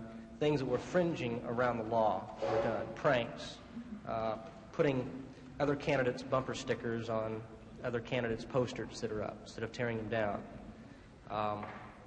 Stink bombs, things of this sort. And some of them were frankly comical. At the time I thought some of them were comical. And some of them I enjoyed. Most of them I did not. But you realized right along that they were bad. Yes, sir. I knew it was a dirty campaign. You kept trying to make them worse. Well, I don't think it was a level like each one was worse than the other. There were different things that were done at different times. I do know that later on, the more illegal things that were done, for instance, the Washington Hilton affair with Senator Muskie's fundraising dinner, that was in April. Those were one of the last things I had done. I'm convinced I wouldn't have done that at the beginning. If I had just come into it, I'm sure I wouldn't have done it. But it was a gradual thing. I'm not saying it would have gone to the point where if he asked me to kill somebody, this is hypothetical. If he asked me to do something of that sort, or anybody did, that I would do it. I would not have. I would never have personally injured anyone. I was never asked to. Well, I but it did get to an extreme part as far as personally damaging the character of people and their political career, possibly. Well, I noticed that towards the last you were planning on parading a nude woman past Muskie headquarters, and she was supposed to shout, "Muskie, I love you." Well, that's not exactly the case. What it was is there was a girl that was hungry for money. She needed some money, so I told her that I didn't know her.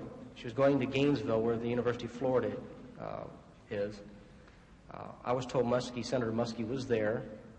I gave her $20 or $10, I don't remember how much, and asked her if I gave this to her, if she'd be willing to take off her clothes and run in front of his hotel, screaming, "I love you," which she did, unfortunately, but she did. And you must have known her very well. Again, unfortunately, no.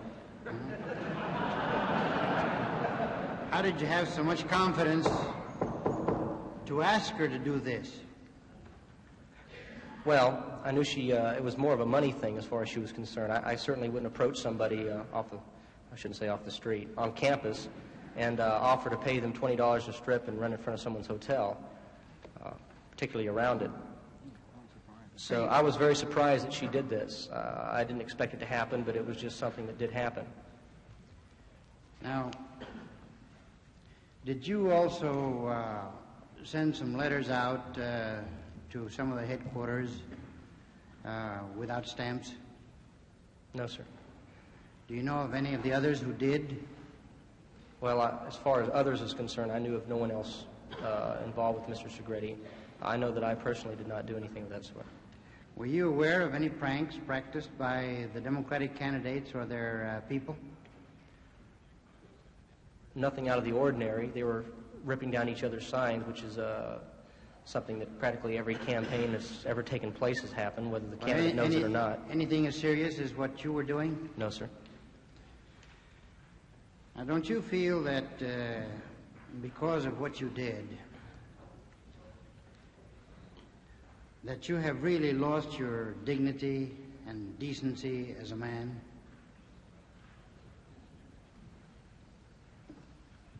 No. If I didn't regret it, I feel I would. I'm not ready to shoot myself, if that's what you mean. Do you think that regret restores a man's dignity and decency? I think it's a start. Well, then you are starting on that. Well, sir, I'm trying. All right. Now, did you feel at any time, since speaking to Mr. Segretti about this and planning and so forth, that you were representing either the committee to re-elect the president or the people in the White House, or both? Did you ask me if I felt that, or if I was told if I felt that? Yes, sir, I felt that. And did Mr. Segretti indicate to you in any way that you were really working for these people? No, sir, he never did. What made you have this feeling of participation with these people? There must have been some indication. Well, the indication was I knew that Mr. Segretti's activities were of a wide nature.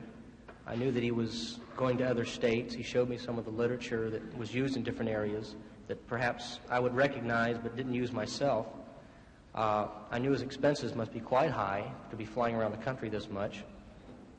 I just couldn't think of any other source, financial source, that would possibly be operating at that time. When I would refer to whether he was working for the White House or the re-elect the President Committee, he would just say, I don't know, I'll explain after the election. I did know he had extensive activities, but I was not aware of who he was talking with. It was just my feeling of that. He never gave me an indication it wasn't that case. Plus the fact that I suspected Mr. Devant, now this was never clear, still I guess it is now, that Mr. Devant he had been in contact with, and I knew he was an advance man for President Nixon in 1968. So that was a correlation there. When you came to Washington, did you visit the White House? No, sir. Were you in touch with anyone working at the White House? No, sir. During your Washington trip? No, sir. Who else were you in touch with besides Mr. Segretti at that time? Nobody. That is all, Mr. Chairman. Thank you. Senator Muskie. I mean, Senator Garner.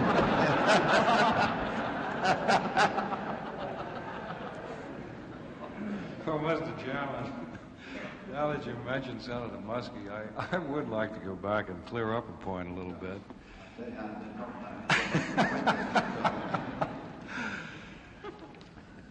Do you agree, Mr. Kelly, with most political analysts that perhaps the one thing that hurt Senator Muskie more than anything else was his emotional outburst in the New Hampshire primary? I do.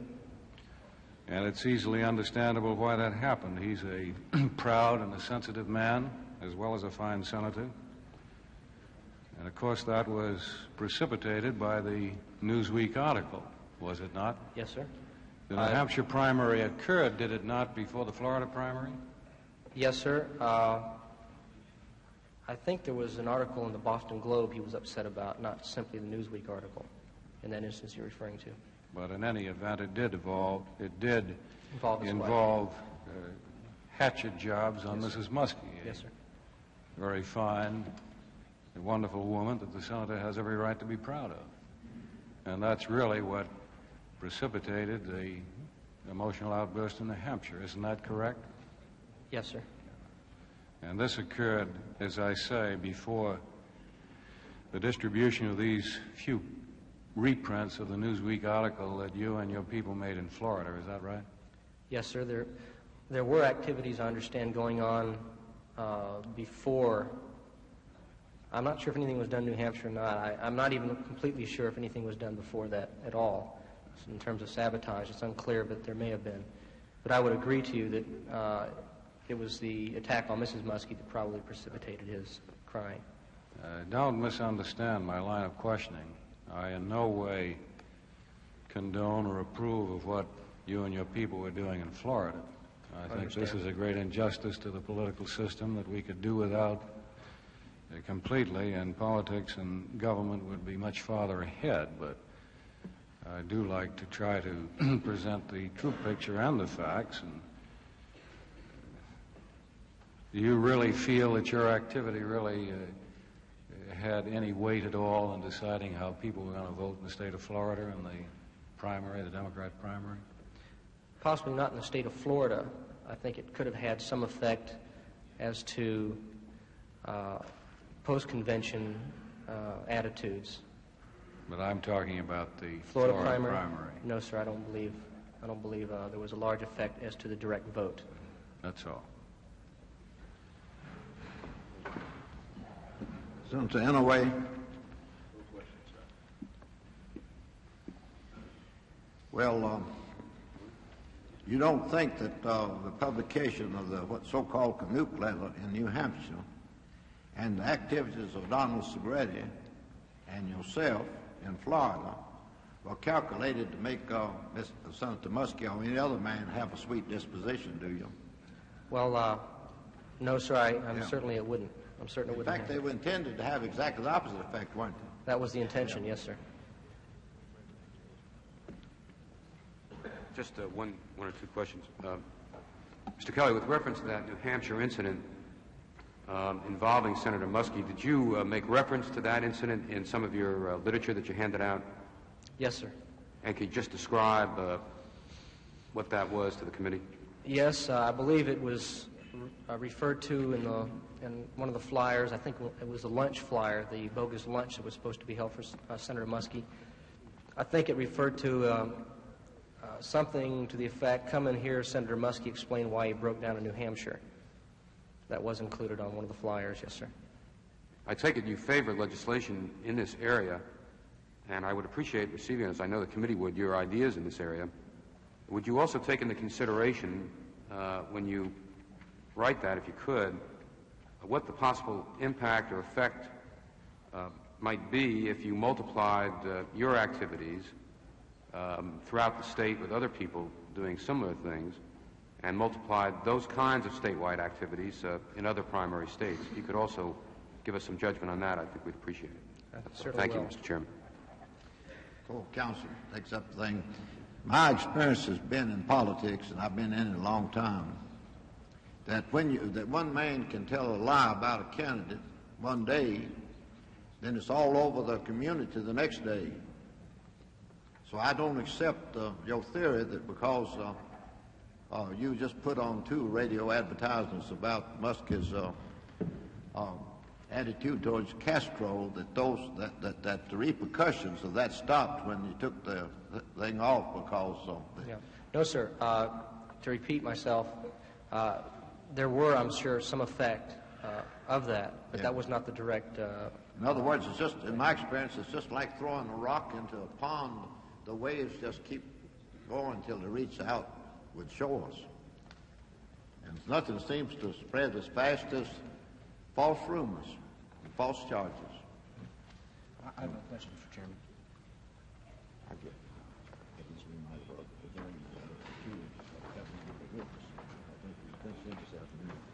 The committee will stand in recess till 2 o'clock. When the senators finished their questioning of Martin Kelly, they broke for lunch. The probe of dirty tricks in the Florida primary moved from Miami to Tampa when they resumed. The new witness was Robert Benz, former president of the Young Republican Club in Tampa. The committee will come to order, and before the next witness is called, I read this memorandum addressed to me by Philip K. Beck, counsel for Martin Douglas Kelly, dated October 4, 1973, at Mr. Beck's request.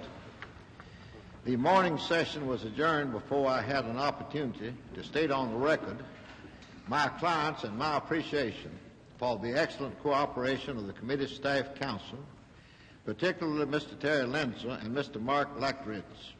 They conducted themselves in an exemplary fashion, both professionally and as gentlemen. The committee is fortunate to have men of that caliber assisting them. Please enter this into the record. Respectfully submitted, Philip K. Beck, counsel for Martin Douglas Kelly, and this will be inserted in the record at that point. Counsel will call the next witness.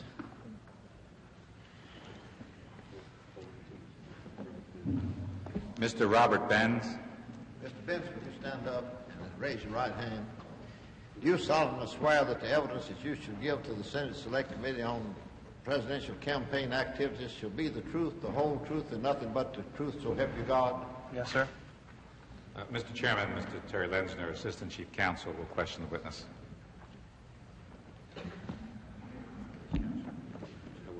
Thank you, Mr. Chairman.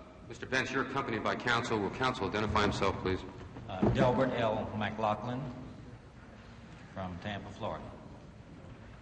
And, Mr. Chairman, we may note for the record that Mr. Benz has been granted immunity pursuant to the court order. Yes, let the record show that as a result of the unanimous request of the committee, Judge John J. Sirica, Chief Judge of the United States District Court for the District of Columbia, has entered an order requiring this witness to testify and granting him immunity under sections 6002 and 6005 of Title 18 of the United States Code. And so the testimony of Mr. Benz is given pursuant to this order of immunity, and he is entitled in subsequent proceedings to all of the protections which the order of immunity and the statutes involve place around him.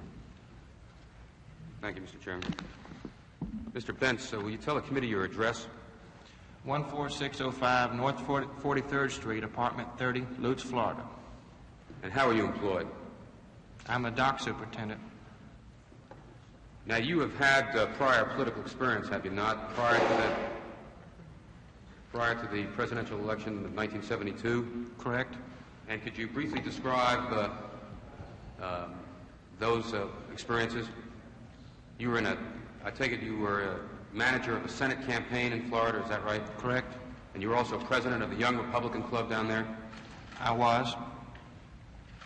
Now, did you receive a phone call from a man who identified himself as Donald Simmons in November of 1971? No, sir. When was that phone call made? December of 71. And what did Mr. Simmons say to you? He was interested to see if I would be interested in being involved in a voter research project. Is that all he said? And then he desired a meeting. And did you meet him? Yes, sir. Where was that? Causeway Inn in Tampa. And what was your discussion at that time?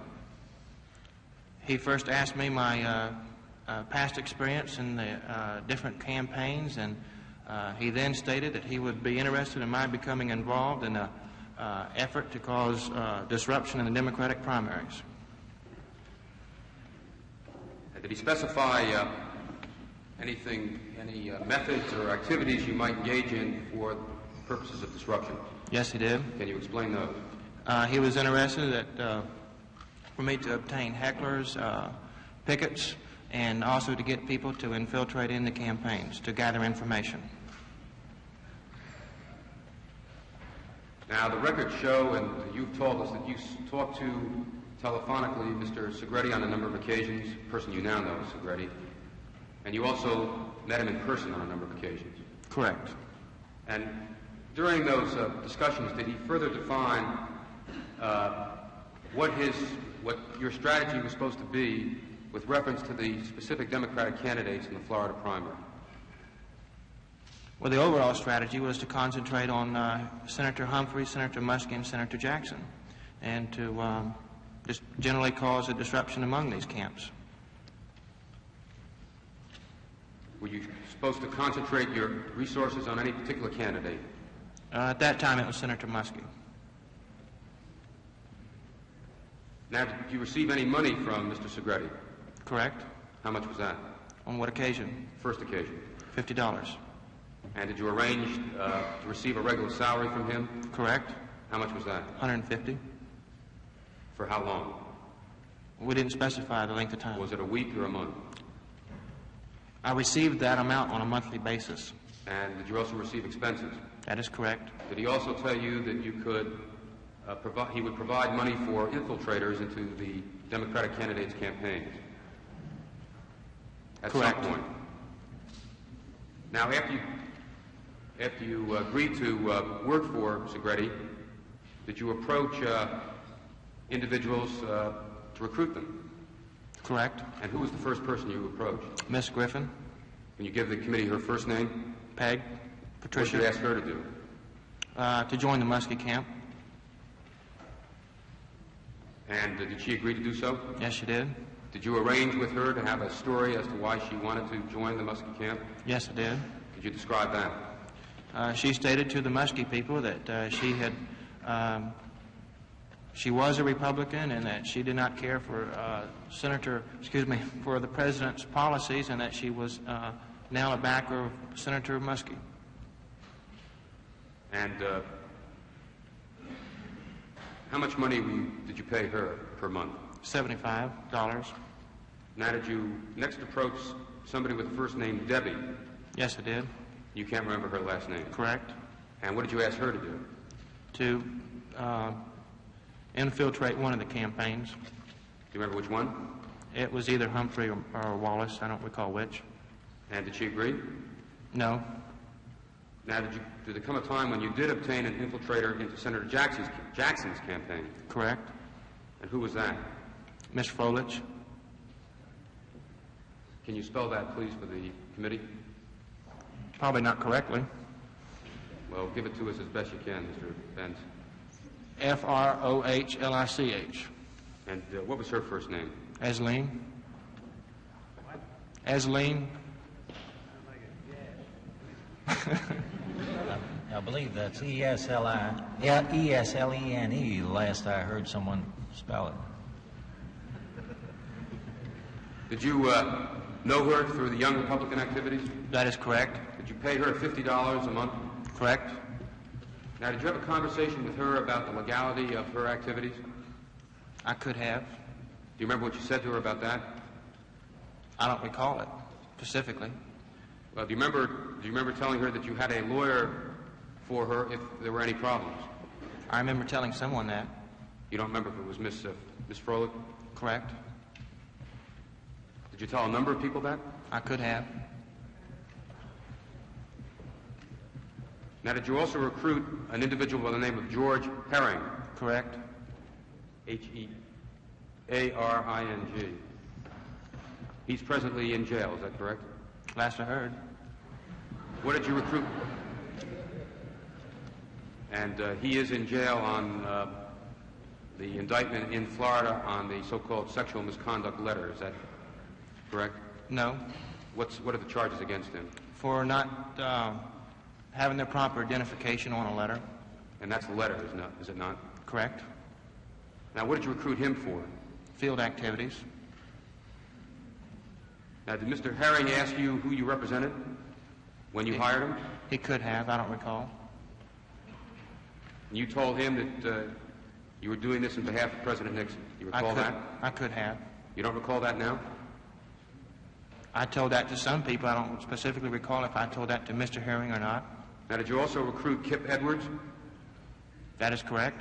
And that was also for so-called field activities? That is correct.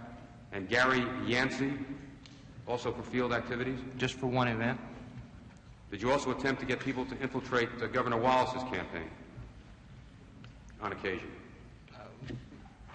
Yes. Now, after Ms. Griffin infiltrated Senator Muskie's campaign, what kind of information did she provide you? Various campaign information, campaign literature, just information on the general campaign strategy. Did she provide you with stationery from Senator Muskie's campaign? Yes, she did. Did she provide you with the names of the campaign staff? Yes, she did. Did she also describe their roles? Correct. Did she give you an analysis of their weaknesses and strength? Correct. Did she also give you the names of the precinct captains? For the She gave me some of the names of the precinct captains. Did she also provide you with the names of financial contributors? Some of them. And did she provide you with schedules of Senator Muskie's travel and meetings with private groups? She provided, I can specifically recall her providing me with some of Senator Muskie's arrangements. And did that include meetings with private groups, to your recollection? I'm sure it was not an extensive report, but I'm sure I can recall her giving me some of that information. Now, Ms. Froelich, who infiltrated Senator Jackson's campaign, did she also provide similar information? Yes, sir. Was that information sent on to anybody? Correct. Who did you send it to? A post office box that I was given. By? Mr. Simmons or Mr. Segretti. Now, the information that you were obtaining, were you also using that information to conduct your so-called field activities? Correct. Now, shortly after you agreed to work for Mr. Simmons, did you receive a letter postmarked California instructing you to do something? It could have been postmarked California. And do you remember what it asked you or instructed you to do? Basically, it was a letter requesting that I acquire pickets at any rallies that President Nixon might attend in the area. And were these rallies supposed to carry signs or appear to come from another candidate's camp? Correct. Which candidates were they supposed to represent? One of the Democratic candidates. Senator Humphrey, Senator Muskie, or Senator Jackson? Correct. Now, did you obtain any tickets to do that?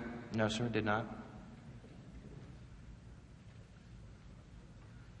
Now, Senator Muskie appeared in Tampa in January of 1972. Did you conduct any activities with regard to his appearance at that time? Yes, we did. Can you describe those to the committee? We released a press release and sent that to, I believe, the Newsman, and we also acquired 10 pickets that picketed the hotel. Now, was that press release based on information you received from Ms. Griffin? That is correct. And what was that information? Basically, it was the information that Senator Muskie was using government-owned typewriters provided by a congressman. Also, that federal employees were involved in his campaign and not on a leave of absence. And Mr. Benz, are you talking about now about the press release that you sent out? I'm sorry, I am confused. I'm sorry. Let me see if I can refresh your recollection. You did send out a press release referring to a reception and private dinner that Senator Muskie was going to have. Is that correct? That is correct. And you received that information from Ms. Griffin. Is that correct? That is correct. And what, you sent that out on, I take it, Senator Muskie's stationery? That is correct. To the news media? That is correct. And what was the result of that effort? I don't recall a specific result. Well, wasn't the dinner that had been planned canceled as a result of that? Yes, sir.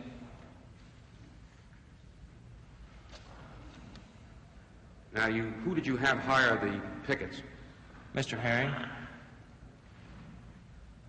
And did they carry signs? Yes, they did. And can you describe the nature of those? There's in reference to Muskie's statement concerning a black vice president would not be acceptable. And how much were they paid, if you remember? Maybe $100. Now, did you instruct Mr. Herring on what they should do if questioned about who they represented? Correct. And what were they told? To state that they represented one of the other Democratic candidates. Senator Jackson or Senator Humphrey? One of those. Now, did you also learn that Senator Jackson was to appear for the opening of his headquarters in Tampa in January of 1972? Correct. And did you take any actions with regard to that? Yes, I did. And can you describe those? Those were the activities where I hired a Mr. Yancey and a Mr. Edwards to sit across the street with some signs, something stating to the fact that believe in Muskie or Muskie country. And were you on the scene that day? Yes, I was. Did you observe Senator Jackson with Mr. Yancey and Mr. Edwards? Yes, I did. And was a photograph taken of that? Yes, there was. And did you see it reprinted in newspapers? Yes, I did. Was that widely circulated to your knowledge throughout the country? I don't know. It was in the local areas. Correct. Did you also observe Mr. Segretti in the area? Yes, I did. Now, did there come a time after that incident when you had your field operation conduct a picket at Senator Muskie's train stop in Florida, campaign train stop? Mr. Benz. Could you repeat the question, please? Did you have pickets at Senator Muskie's train stop in Florida? Yes, sir. Where was that? In Winter Haven. And did they carry signs? Yes, they did. Can you describe those signs? Wallace Country. I'm sorry, Mr. Benz. Wallace Country. Who were those pickets? Mr. Herring, Mr. Edwards, and a gentleman by the name of Duke. And who was this individual named Duke?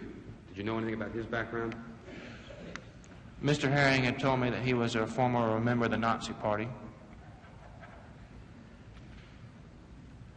Were you conducting these pickets at Mr. Segretti's direction? Did you do this operation at his direction? We were in contact. Well, had he advised you of the train schedule? Yes, he had. Did you also discuss the possibility of disrupting Senator Muskie's train schedule by furnishing false information to his headquarters office about his schedule? Correct.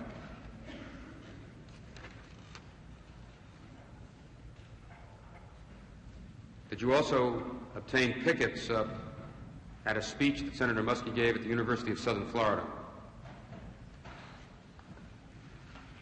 I don't recall which presidential candidate it was that appeared at University of South Florida. I did obtain pickets that did go out to University of South Florida.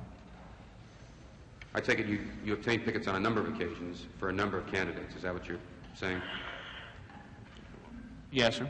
Now, did you also attend 2 rallies for Governor Wallace? Yes, I did. And did you distribute or have distributed literature at one of those rallies? Yes, I did. Where was that? St. Petersburg, Florida. And I believe that document is tab 18, but I'd like to hand you, if I can, a copy and ask you if that is the document that you were handing out at that rally, or one similar to it. Yes, it is. Can you read that, please? If you like Hitler, you'll just love Wallace. And what's it say on the other side? A vote for Wallace is a wasted vote. On March the 14th, cast your ballot for Senator Edmund Muskie. Now, do you recall how many of those you distributed? No, sir. Can you estimate it? No, sir. Do you recall having about between 500 and 1,000 of those printed? There could have been that many. Could it have been more? I don't really recall. Now, did you also receive in the mail posters, which are now one of which is now in evidence, saying "Help Muskie, support busing our children"? Correct. And did you distribute those? Yes, I did. Where did you distribute those? In the northern section of Florida. Can you name the cities? Jacksonville, Daytona, and Orlando. And did you have Mr. Hearing also distribute those? Yes, I did. And where did he put them up? In Tampa and St. Petersburg, Clearwater area. Now, you started to, in response to another question, talk about a letter which appeared to come from a former Muskie volunteer. That is correct. I believe that if you look at tab 9 of your documents,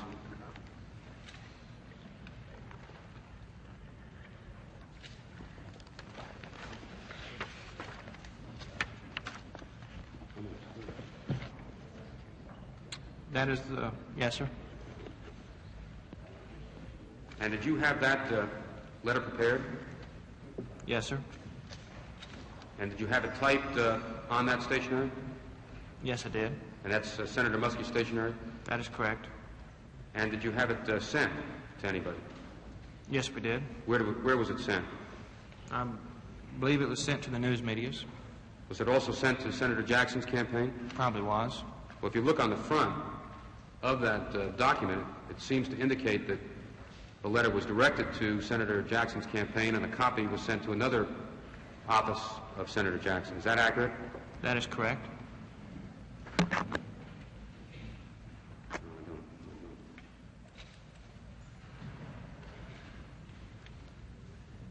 Now, in March of 1972, did Mr. Segretti indicate to you that something hot was coming in the mail? Correct. And did you thereafter receive some items in the mail? Correct. And can you describe what those were? That was the letter concerning the sexual misconduct of Senator Jackson and Humphrey. And what else was in the package? Stationery and envelopes. And was that Senator Muskie's stationery? That is correct. What did you do with those materials? I gave it to Mr. Herring. And what was he instructed to do with them? Mail them. The letter was retyped or on the stationery? The letter had to be duplicated on the stationery. And who did he mail them to? As I recall, it was supporters of Senator Jackson. Where did you get their names and addresses? From Miss Froelich. From Miss Froelich inside the Senator Jackson's campaign? That is correct. And that is a letter that you referred to before that Mr. Herring is incarcerated on. Is that correct? That is correct. Now, did Mr. Segretti also give you 3 vials of some chemical substance sometime in March of '72? That is correct. What discussion did you have with him at that time? I can't recall all the conversation, but I do recall him instructing me to place this liquid substance into the headquarters of Senator Muskie, the 2 headquarters in Tampa, and also at the picnic. I don't recall if that was at that particular time or not, though. Was this shortly before the primary of March 14th? That is correct. What did you do with those? I gave them to Mr. Herring. And to your knowledge, what did Mr. Herring do with the chemical compounds? As he told me that he placed those into the headquarters of Senator Muskie. Into 2 headquarters? Correct. How was, they were in 2 different locations? That is correct. Was one of the headquarters called the telephone bank? That is correct. Were these placed the day before the primary? Evening. The evening of the primary. Did Mr. Herring indicate how they gained entrance to those buildings? They did not gain entrance. Well, how did they get access to them? Access to the building? So they could throw or do whatever they had to do with the chemicals. Well, in one building, there was a hole in the window which they dropped the substance through. And in another building, as that was told by me, that the screen was open and the window was open and they dropped it in. They didn't tell you that they removed the screen? That is correct, as I recall. Which is correct? That they did remove the screen or they didn't? As I recall, they pushed the screen was already open. Now, what did Mr. Herring do with the other chemical? They took that to a picnic, and it was a Senator Muskie's picnic, and they emptied the vial at the picnic. Where was that picnic held? It was on the grounds of a Mary Help of Christian Church school. And you and Segretti observed that picnic, did you not? No, we did not. You were not in the area? Not at the time of the picnic.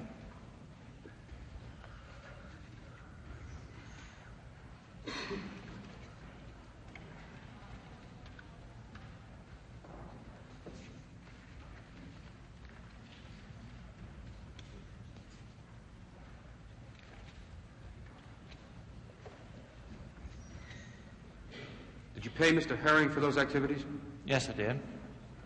How much did you pay him? Probably $100, something to that effect. Did you later see any of those incidents published in any newspaper?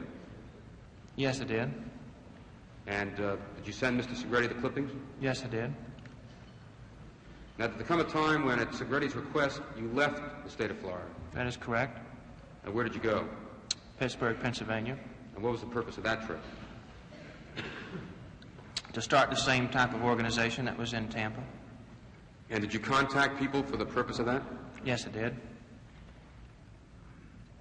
Now, I take it that was to infiltrate campaigns and possibly disrupt political events?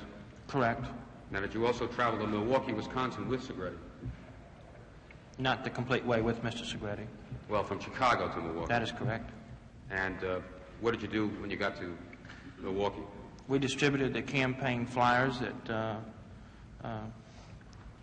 that had the information concerning the free chicken barbecue.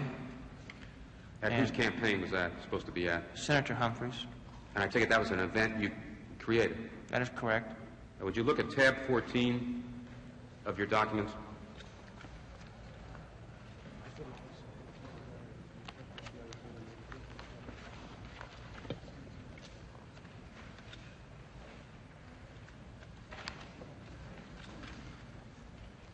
Is that the leaflet that you distributed in Milwaukee? That is correct. And that advertises all you can eat for free with beer, wine, or soda. Correct. And also advertises the appearance of some individuals. Could you indicate which individuals you indicated were going to appear? Senator Humphrey, Lauren Green, and Ms. Martin Luther King. And what areas of the city did you distribute that in? All the areas of town. You remember approximately how many you distributed? No, sir.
the headquarters of Senator Muskie.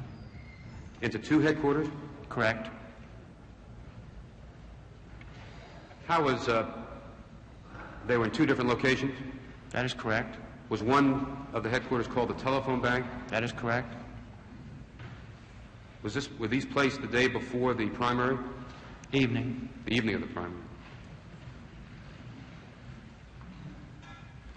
Did Mr. Herring indicate how they gained entrance to those buildings? They did not gain entrance. Well, how did they get access to them? Access to the building? So they could throw or do whatever they had to do with the chemicals. Well, in one building, there was a hole in the window which they dropped the substance through. And in another building, as that was told by me, that the screen was open and the window was open and they dropped it in. They didn't tell you that they removed the screen? That is correct, as I recall. Which is correct? That they did remove the screen or they didn't? As I recall, they pushed the screen was already open. Now, what did Mr. Herring do with the other chemical? They took that to a picnic, and it was a Senator Muskie's picnic, and they emptied the vial at the picnic. Where was that picnic held? It was on the grounds of a Mary Help of Christian Church school. And you and Segretti observed that picnic, did you not? No, we did not. You were not in the area? Not at the time of the picnic.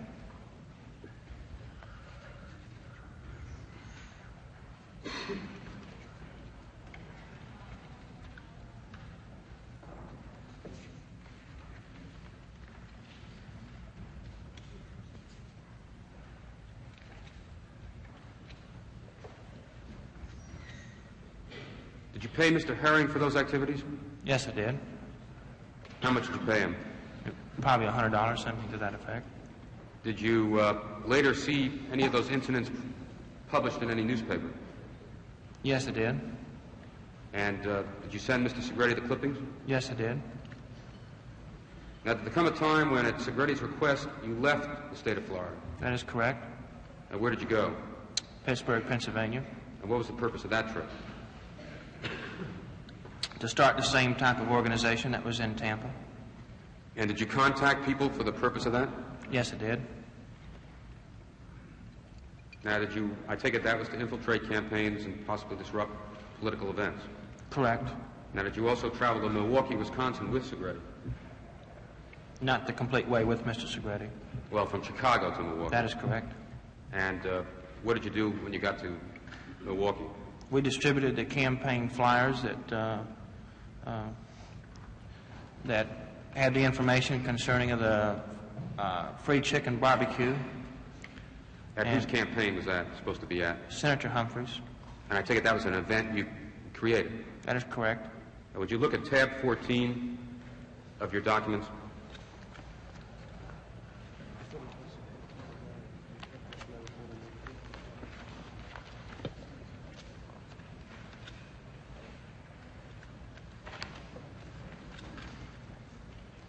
Is that the leaflet that you distributed in Milwaukee? That is correct. And that advertises all you can eat for free with beer, wine, or soda. Correct. And also advertises the appearance of some individuals. Could you indicate which individuals you indicated were going to appear? Senator Humphrey, Lauren Green, and Ms. Martin Luther King. And what areas of the city did you distribute that in? All the areas of town. You remember approximately how many you distributed? No, sir.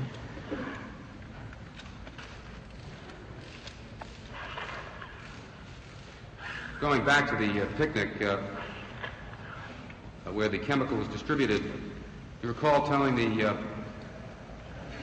Federal Bureau of Investigation agents who interviewed you in May of this year that you drove to the Muskie picnic on a Sunday evening and noticed that the chemical had been distributed. That is correct.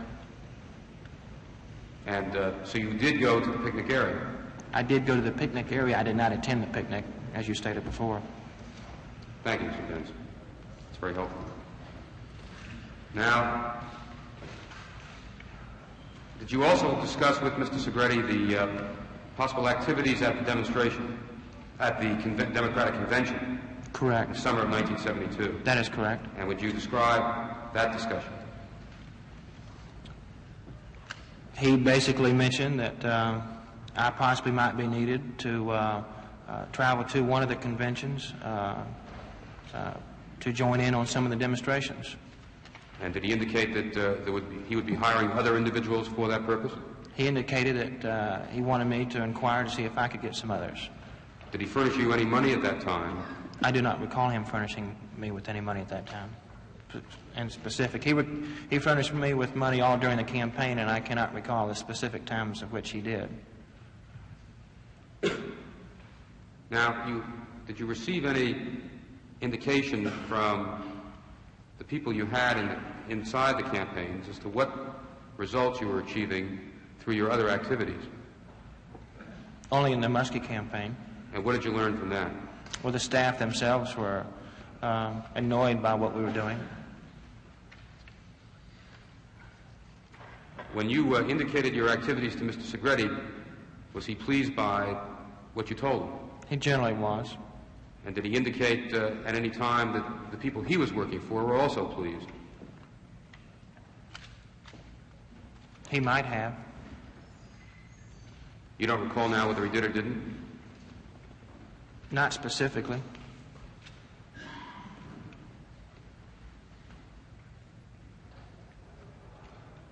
And you had in your possession at one time documents and records relating to the activities you've testified about. Is that correct? Could you repeat that question, please? You had materials and records relating to the activities that you did for Segretti. Isn't that true? At one time, yes. And what happened to those documents? I destroyed them. And when was that, do you recall? I believe it could have been in the summer of 72, and it could have been in the fall. And was there any particular reason why you destroyed those documents? Well, especially when I saw Mr. Segretti's name and picture in the news media, that was the time that I destroyed any remaining information that I did have. And when were you first contacted by any investigative agency? I believe that was January of 73 was the FBI, unless you're referring to Senate investigative people. No, the FBI, January of 1973? Correct. Thank you, Mr. Chairman. That's all I have.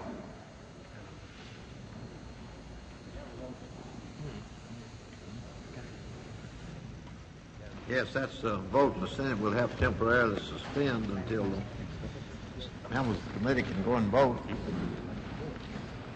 Sam? As the senators head for the Senate floor, we're going to pause for a moment. Public television coverage of the Senate Watergate hearings will continue after this pause for station identification.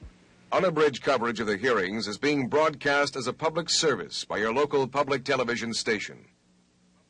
This is PBS, the Public Broadcasting Service.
From Washington, NPACT continues its coverage of hearings by the Senate Select Committee on Presidential Campaign Activities.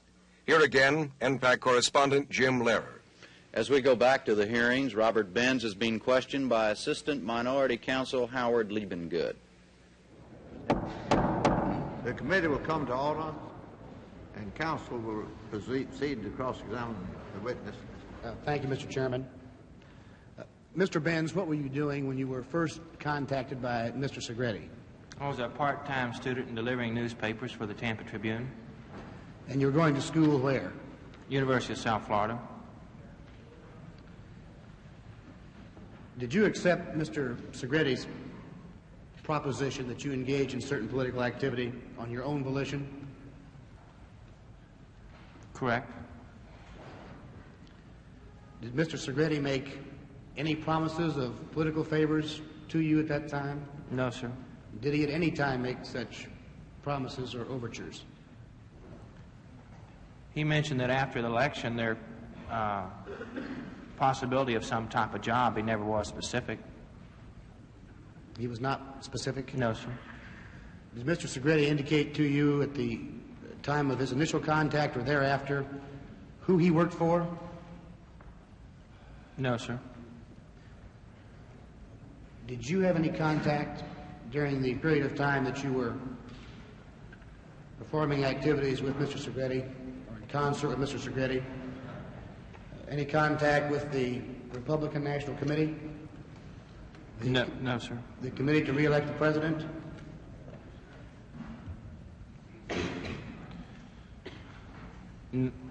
Yes and no.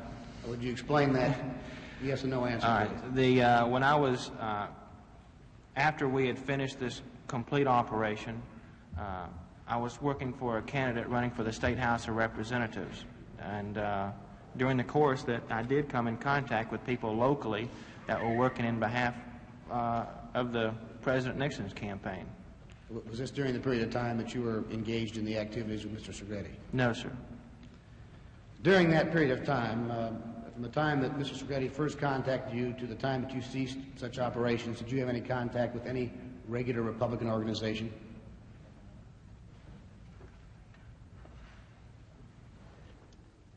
To include local campaign? To include local campaign organizations?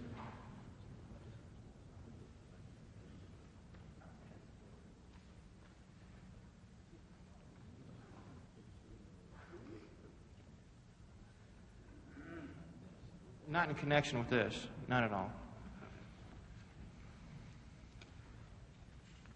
Did Mr. Segretti give you any instructions with regard to coordination of your activities with local Republican organizations?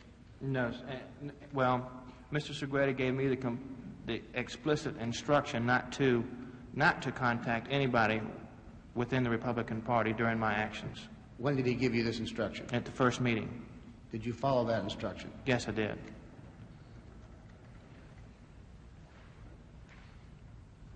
Did you have any contact with a person who you now know to be Howard Hunt, alias Edward Warren?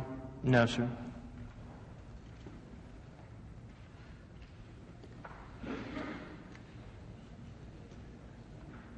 Did Mr. Segretti ever explain to you, or did you ever ask, or did you ever come into knowledge during the time that you were working for Mr. Segretti as to the source of the money that he was paying you? No, I never asked that. How much money did you say he agreed to pay you? $150 a month? Correct. And was this figure maintained throughout your performance of work with him? Approximately. Was $150 a month enough to sustain you at that time in and of itself? No, sir. I take it that money was not your primary motive for engaging in these activities. That is correct. What was your primary motive for engaging in these activities? I think that I could best explain that by stating the question that Mr. Segretti put forward to me at the Causeway Inn when he asked me if I knew the difference between positive campaigning and negative campaigning. And I answered, is negative campaigning,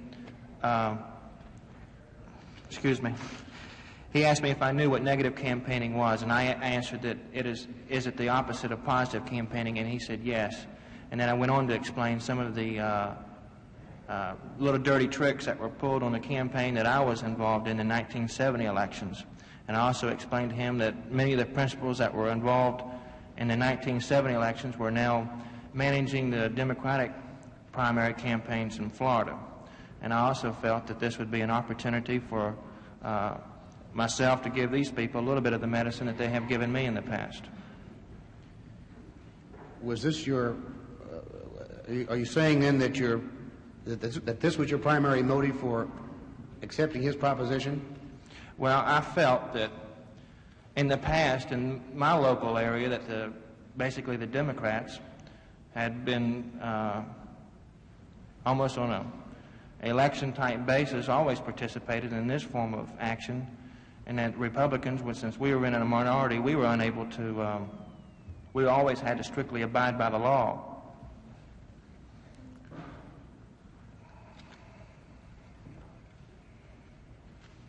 And then I felt that if the Democrats got a little bit of a dose of their own type of activities, and they would be a little bit reluctant to do this to us in the future. So you were taking the proposition that the two wrongs would make a right? No, sir.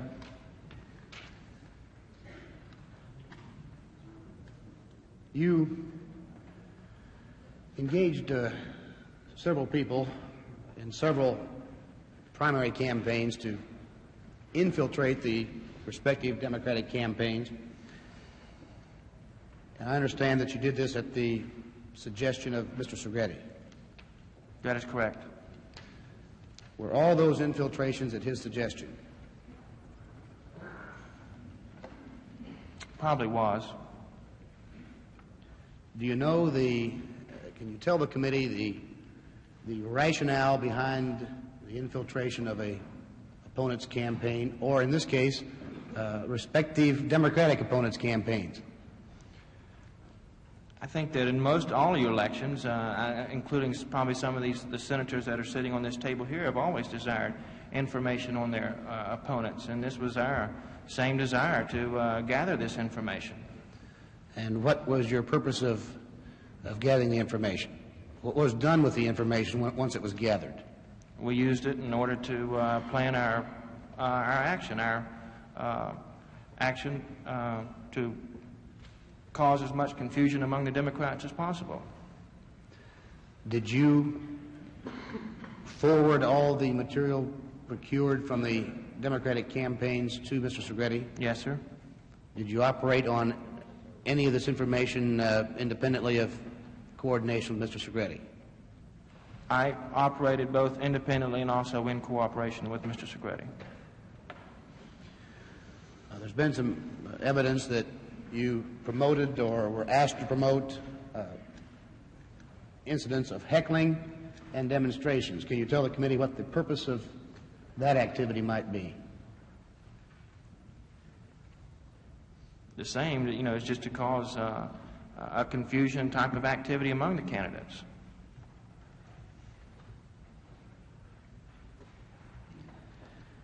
Is it, I noted in the witness summary, and I think Mr. Lenzner alluded to it in his questioning, that there was a recruitment of George Herring to participate in a Muskie train trip project where there was literature passed out.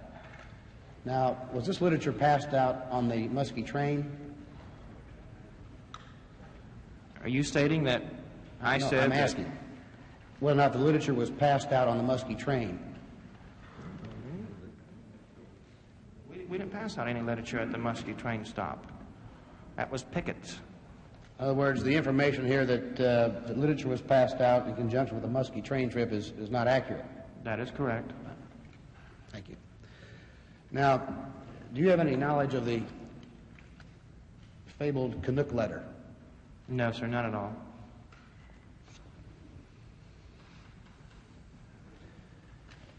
Is it safe to say that the bulk of your activity was concentrated in the state of Florida? The bulk of it, yes, sir. Your activity in Pennsylvania was limited to what?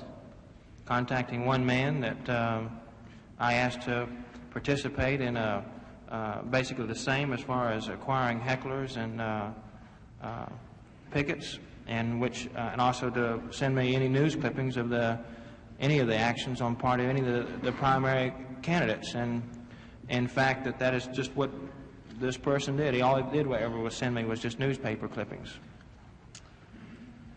Did you conduct any activities in the state of Wisconsin other than the receipt of bumper stickers from Mr. Segretti for use in Milwaukee, the delivery of flowers, pizza, and chicken to send to Muskie's hotel room, and the preparation and distribution of the flyers that have been previously testified to? And also two limousines. And two limousines? Was that the extent of your activity in Wisconsin primary? Yes, sir. Do you feel that any of these activities influenced the outcome of the primaries in Wisconsin? No, sir. What about your activities in Florida? No, sir. Was the purpose of your activity to influence the outcome of these primaries? Or was that a secondary purpose? That was probably a primary purpose at the beginning. You'd indicated earlier that your goal was to create a disruption among the Democratic camps. That is correct. Dissent, agitation. Correct. Do you recall whether or not this was a primary purpose of your activity? Well, that probably was the primary purpose of just causing as much confusion among the staff as possible was probably the main primary purpose. Do you think you succeeded in that purpose? And one of the candidates, we probably did.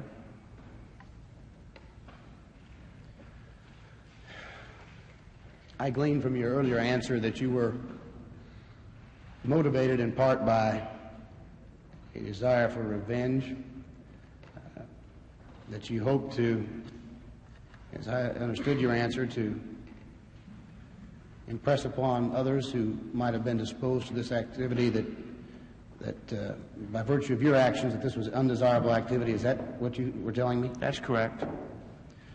Now, can you think of any legitimate measures that this committee might consider? Certainly. To halt this activity? Certainly.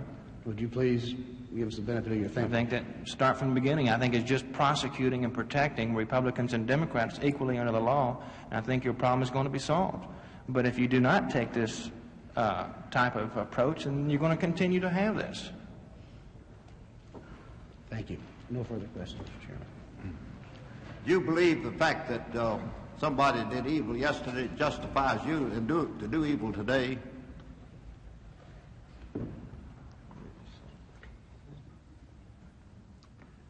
No, I don't believe that.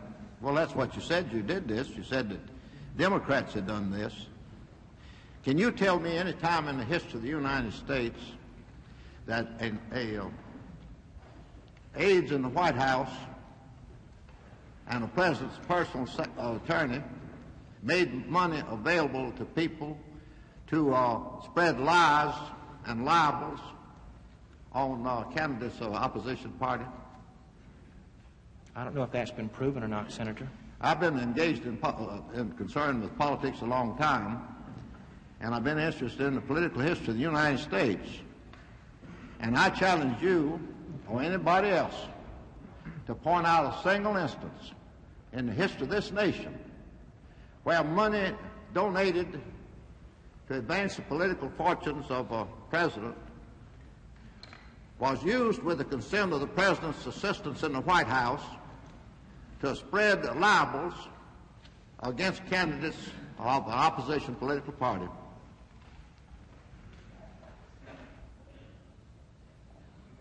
Question? Yes. There was a question mark after that. I think first, Senator, I'd answer that. Could you tell me whenever a president has ever been investigated by the news media and by a committee as much as this one? And second, Senator, I asked, where were you in 1960 when it was accused that election was stolen? Well, I know out of Chicago. I mean, we're talking now about a campaign being influenced. And I believe you were a member of the Senate when it was accused that a campaign was stolen, Senator. Where were you then? Where were you in 64 and 68? I was right here in the United States, and I never heard about any campaign being stolen on the credible testimony of any individual. And this is the first time in the history of the United States that the Senate of the United States, by a unanimous vote, has been so moved by reports of rascality on a national scale that it set up a committee to conduct an investigation. Now, you helped to circulate a report that one candidate for president was guilty of homosexuality, didn't you? That is correct. Are you proud of your achievement?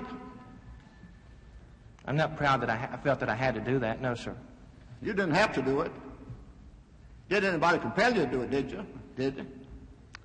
What people tell me is not the most compelling force involved with me, Senator. Well, this man Segretti, you had never seen this man Segretti before in your life till he came to you.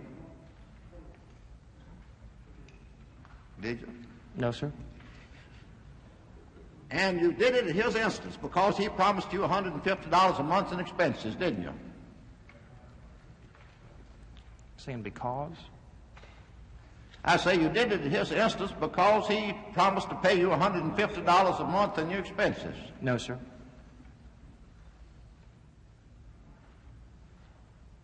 Well, why'd you take $150 a month in expenses? I needed to cover the expenses, Senator. I couldn't afford to cover the expenses. Now, what you did, how long were you working or getting money from Segretti? What, 5, 6 months maybe? 5 or 6 months. And that 5 or 6 months you spent disseminating libels on people that when you knew them were not true, and in other things to disrupt the campaigns of Democrats merely because they were Democrats. Isn't that so?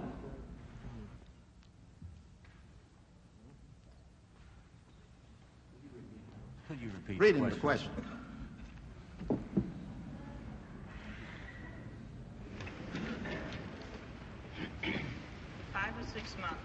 That 5 or 6 months you spent disseminating libels on people when you knew they were not true, and in other things to disrupt the campaign of Democrats merely because they were Democrats. Isn't that so? No, sir. Well, why did you do it?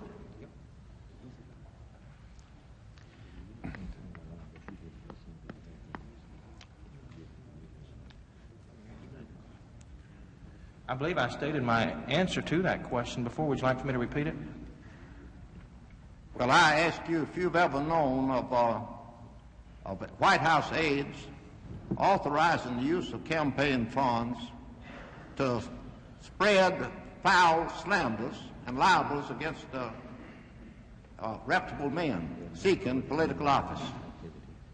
I wouldn't know that the money that I used was White House money. Now, you say that possibly the senators here on this committee have been engaged in tactics like that.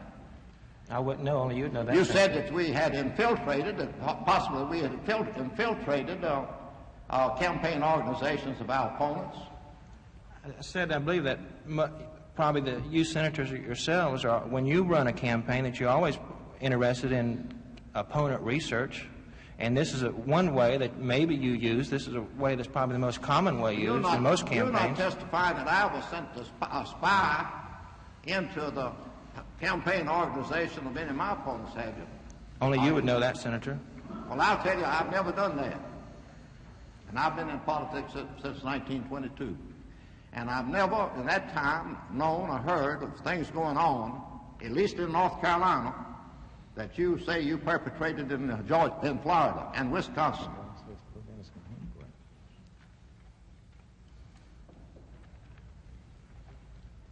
Senator Michael.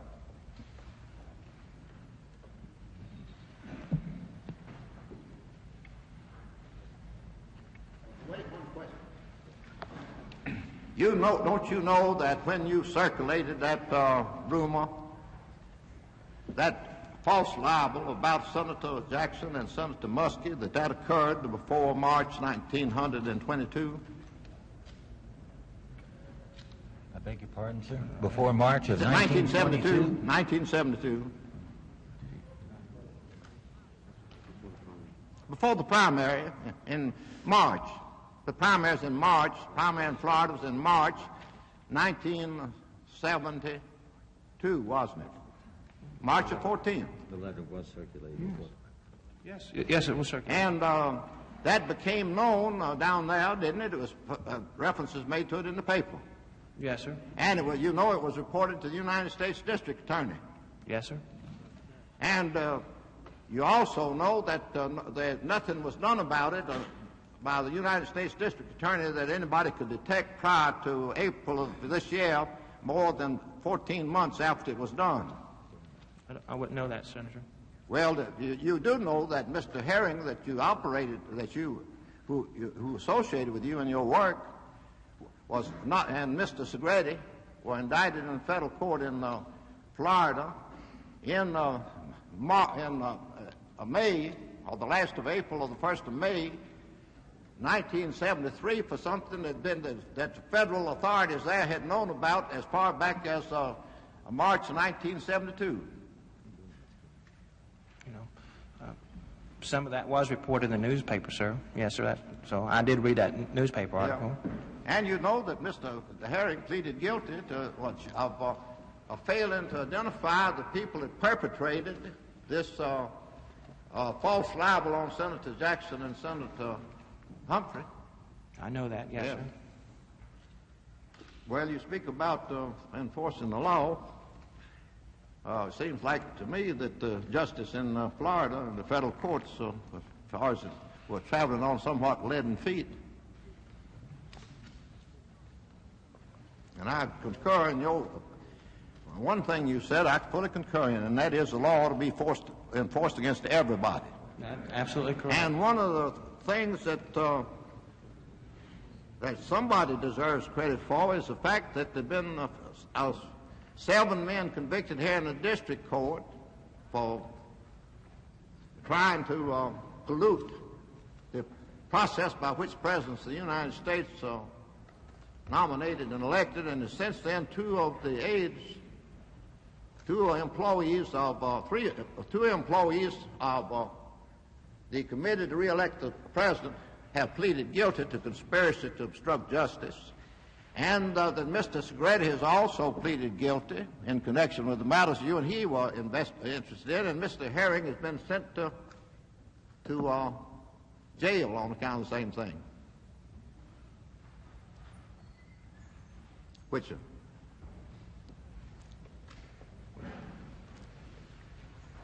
I'd like to continue in the same line of questioning as the chairman, Mr. Benz. As I understand it, the letter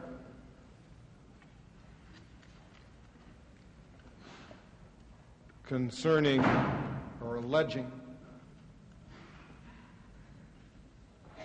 sexual improprieties on the parts of Senators Jackson and Humphrey, which letter was totally false, was drafted by Mr. Segretti, turned over to you. Is that correct? It's correct that it was turned over to me, yes, sir. All right, then what did you do with it?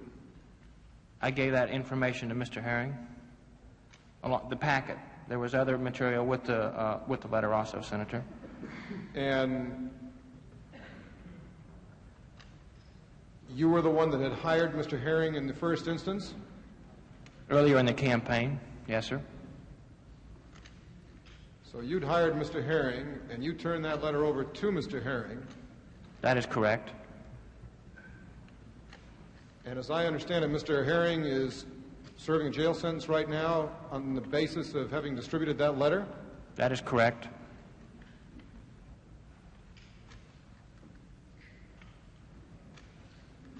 Did you at any time appear on behalf of Mr. Herring and indicate that, in fact, he was operating on your orders? Only in grand juries I have, and speaking with the FBI I have, and also speaking with your committee staff I have stated that fact. Well, I don't understand why it is that Mr. Herring is in jail in so far as this letter is concerned. How is it, in other words, that you seem to have gone completely free in this matter, and actually you were the one that gave the orders on the letter? I'm a little bit confused on that. He was called before the grand jury on several occasions and took the Fifth Amendment. The next time he was called before the grand jury, he was granted immunity from prosecution and required to testify or go to jail for contempt. He was advised by other legal counsel than myself to go ahead and present testimony. He did so. He has been granted immunity from prosecution by the grand jury, and the grand jury that had that information is the one that indicted Mr. Segretti and Mr. Hearing. Is that satisfactory? Then am I correct in assuming that Mr. Benz was a witness against Mr. Hearing? Is that correct? No, sir. Mr. Benz was not a witness against Mr. Hearing because Mr. Hearing did plead guilty and there was no trial.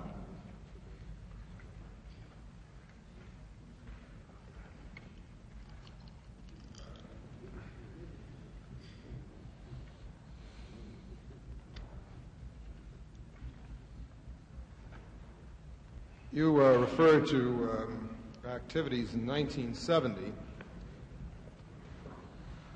which formed the basis of your participation in the events which have been alleged to you. Did you ever lodge a complaint with law enforcement authorities in 1970? I reported everything to my superiors in the campaign. I don't know what action they took on that, Senator. But then how is it possible to go ahead and blame the justice system in Florida for what, according to you, didn't happen? I beg your pardon? As I understand it, the basis, the motivating factor of Mr. Benz's activities in the 1972 campaign were the fact that similar matters had been done to him in 1970 and apparently no action was taken. I have asked him to specifically list those activities. I'm asking that now. And also I asked the question as to whether or not he filed a complaint with the appropriate law enforcement agencies, which agencies, according to Mr. Benz, did nothing.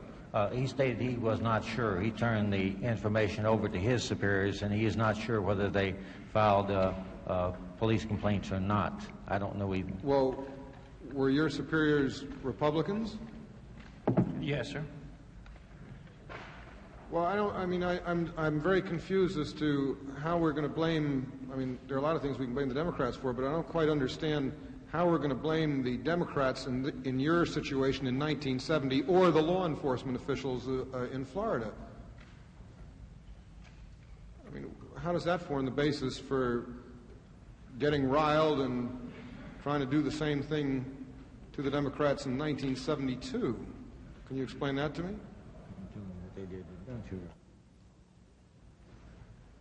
Do you want specific, Senator, of the actions that were done? Is this your question, or? Yeah, it's a question. I want to know from you. You say that on the basis of your experiences in 1970, you felt the time had come to the turnabout was fair play and that you were going to give it to the Democrats.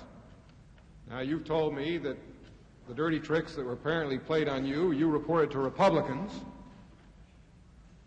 You've also told me you did not report it to any law enforcement agencies. How can you blame, then, these matters on either the law enforcement agencies in Florida or the Democrats? I mean, doesn't the fault then lie with your own party in failing to pursue the information which you gave to them? In many cases, the information was almost a public knowledge, Senator. Well, that may be, but somebody that has to go ahead and file a complaint. Somebody has to give information. Did you do that? It was not my place to do that, Senator. It would have been one of my superiors' position to do that. I do not know if they did that or not. They might have, Senator. Well, then, in other words, it was the Republicans in your organization, your Republican superiors that dropped the ball. Is that correct? I do not know if they dropped the ball or not, Senator. Well, obviously, if they had gone ahead and lodged a formal complaint with law enforcement agencies, you would have had to testify in those matters. And apparently you never did. Usually it's dropped before it gets that far, Senator. I suggest to you that you were given every opportunity to go ahead and go the legal route in 1970 on the matters that you complain about, and that they really don't form a valid basis for your motivation in 72.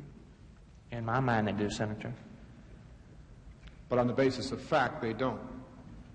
Your facts or mine, Senator? Your facts. On my facts, they do, sir. Well, then you tell me how. I believe I have answered that You question. have not answered that. I repeat what I said to you earlier. I ask you what I had asked earlier. Did you report these matters to the appropriate law enforcement agencies? I reported those matters to my appropriate superiors. Who were Republicans? That is correct.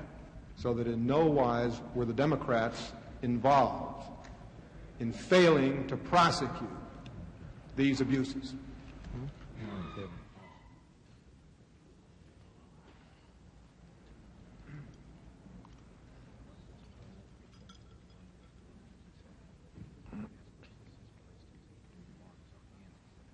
Not in failing to prosecute, just in committing the act, Senator.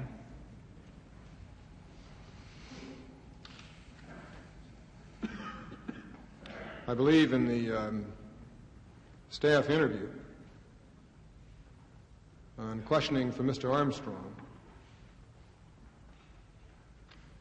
Mr. Armstrong stated in any prior campaigns that you had worked, were you aware of any attempts to plant demonstrators or hecklers? Mr. Benz, sure. Mr. Armstrong, what were those? Mr. Benz, well, I know when I was working for Kramer, we had all sorts of stuff done against us by the Democrats. Mr. Armstrong, how'd you know it was being done by the Democrats? Mr. Benz, there's no proof.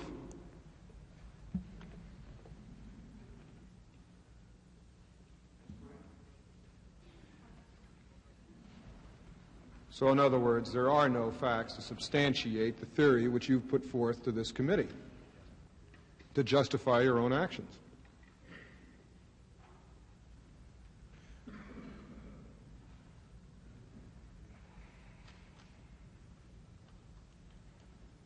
I believe, Senator, that if this committee would investigate campaigns such as the one that they have just investigated, they're going to find the same similar acts as hard as this committee has. In other words, you belong to the school that everybody has been doing it, and this particular campaign wasn't unusual at all.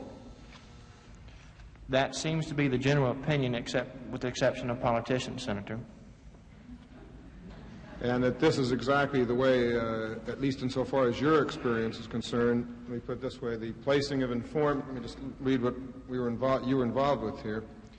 Placing informers in the Tampa headquarters of Senator Muskie, Senator Jackson, the releasing to the press of a scheduled fundraising dinner, anti-Muskie pickets, calling him a bigot, fictitious letter alleging the illegal use by Muskie of government-owned typewriters of Congressman Gibbons of Florida, the picketing of Muskie's appearance with signs, if you like Hitler, you'll love Wallace, vote Muskie, the supervising, the reprinting and distribution of the scurrilous letter about Senators Humphrey and Jackson, and the placing of stink bombs at Muskie's picnic and Muskie's headquarters.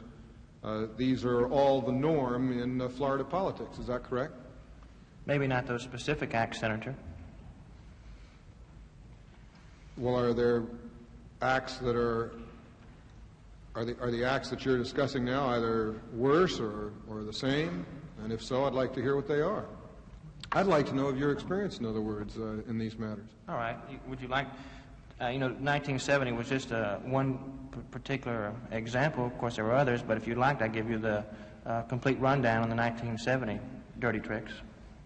I certainly would, and I would also hope that these matters have been turned over to the appropriate law enforcement agencies in Florida. They've been given over to the FBI, Senator. All right. Given over to the FBI when?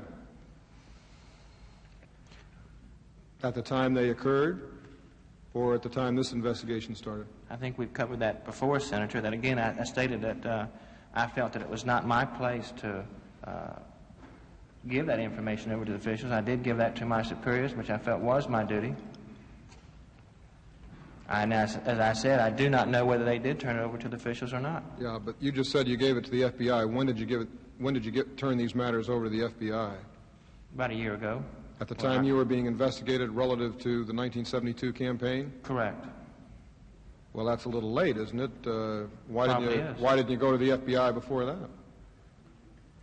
Again, I think I've answered that before, Senator, about 5 times. Now, then my last question in this round is that what are your opinions of what you did? This is proper campaigning? No, sir. Well, what's brought about a change of mind? I've always felt this was improper campaign techniques. I mean, you knew it was improper when you did it, but you did it anyway. Correct. Well, I have no further questions on this round, Mr. Chairman. Down, Mitch.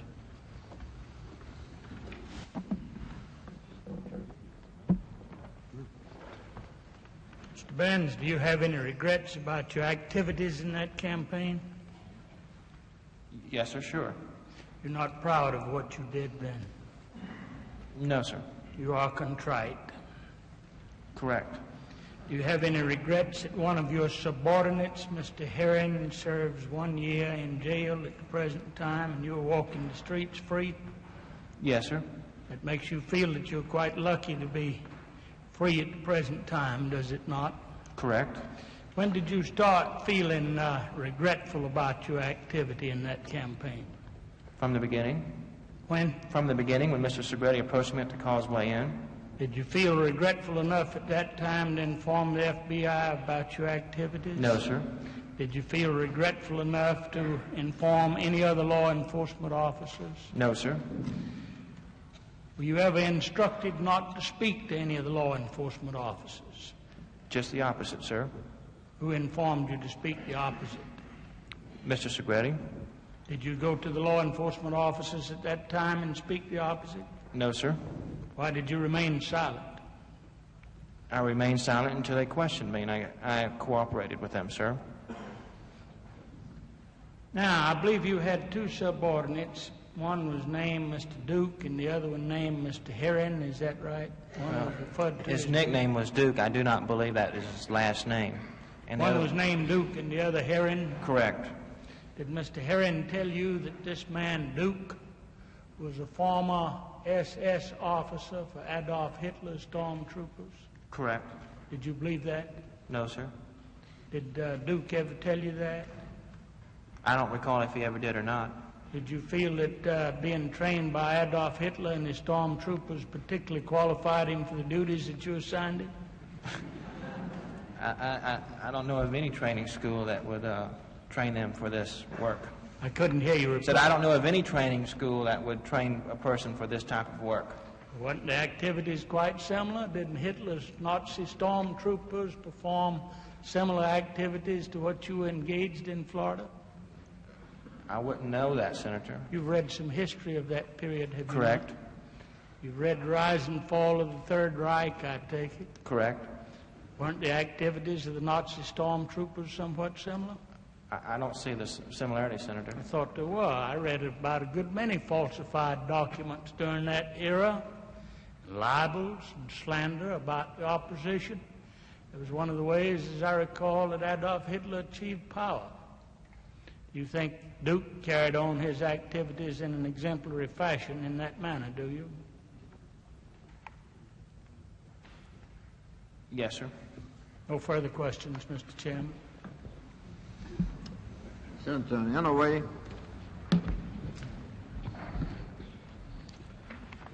Most of the questions have been asked, Mr. Chairman, but Mr. Benz, I would like to have your thoughts as to whether the following activities are legal or moral or ethical. The distribution of misleading literature without the source being identified. That covers all. It is not, Senator. Sending fake invitations to non-existent events. It's probably not, sir. It's not legal? Sending invitations? Well, I guess it would depend upon whether there was any name identification, Senator. No, sending out invitations to events, non-existing events, such as the ones you sent out. What? Was that? If there's no name identification on it, then it would be illegal. I do not have the information if there would be a name identification on it, whether that would break the law or not. Even if it's legal, do you think it's moral or ethical? No, sir. What about issuing fake press releases? Right, correct. It's okay? No, sir, I'm sorry. It's not. How about circulating false, salacious, libelous, and untrue letters designed to injure the candidate of the opposition party? No, sir. That's not legal? No, sir. What about breaking and entering by forcibly opening a window to place a stink bomb in the headquarters of the opposition party? No, sir. What about stink bombs themselves? I don't know whether that's illegal or not, Senator. You think it's a good thing in a political campaign? No, sir. How about defiling a phone bank?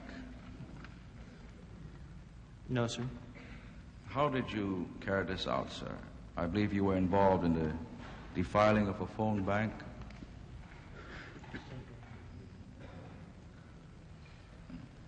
Could you describe to us what happened? I think we've already covered when I received the material. Do you want to go on from there? Yes, please.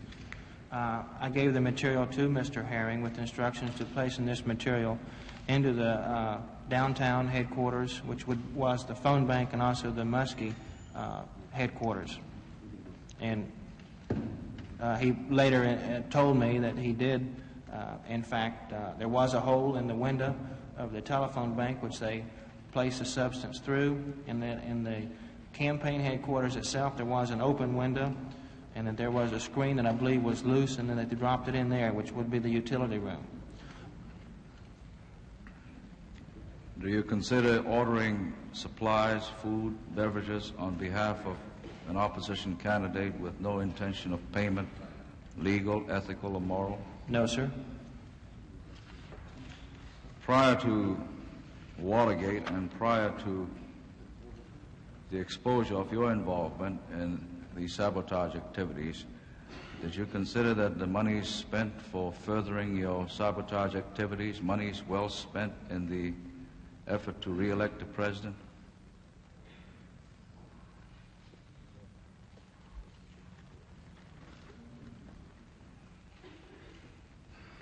I really wouldn't know the answer to that, Senator.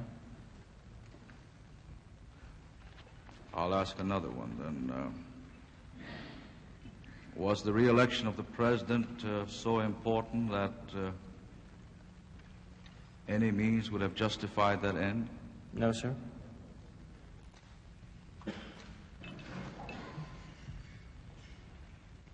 Are you, in your discussion with one of my colleagues here, suggesting that since the other party carried out dirty tricks, your party was entitled to do the same?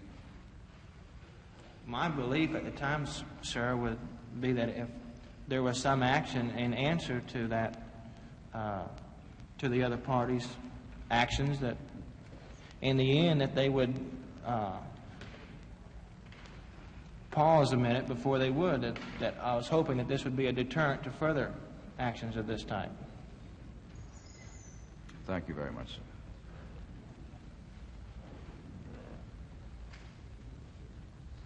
Senator Weicker. You went up to Wisconsin. How long did you work in Wisconsin? About 3 or 4 days, Senator. You had no grievance against the people of Wisconsin, did you? The Democrats of Wisconsin. You had no grievances against the people. No, Senator. Mm-hmm. But you played dirty tricks up there on them. Yes, sir. You know? You mean to tell me that you sincerely believe that you were justified in disseminating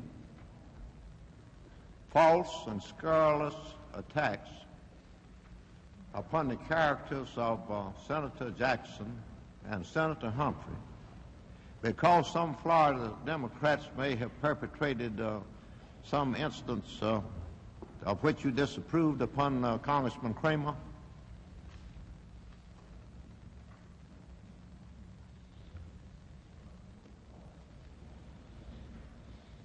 I was not justified, Senator, but I was prompted. Well, Cain was prompted to kill his brother Abel, but so far as I know, he didn't offer much justification. That's anything else. Mr. Benz, we've checked our records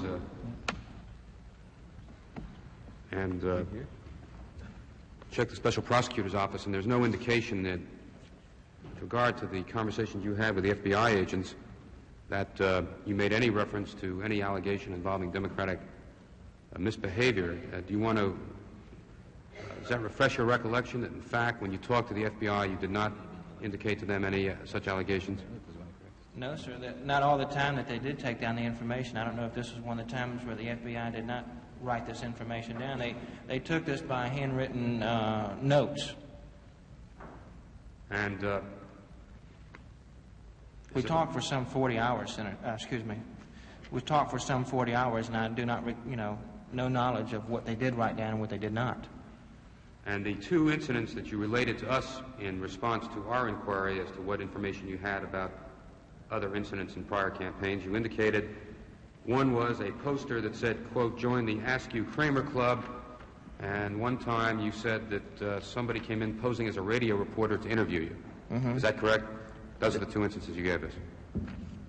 Those were two of the instances, yes, sir. That's all I have, Mr. Chairman. Senator Montoya was in the telephone booth a moment ago. So I'm ready now, Mr. Chairman. Yeah, you may proceed. Mr. Benz, you've made a lot by way of motivation of the existence of dirty tricks during the 1970 campaign. And you have failed to produce any evidence or specific instances of dirty tricks. But I want to ask you this question. Assuming that there were instances of dirty tricks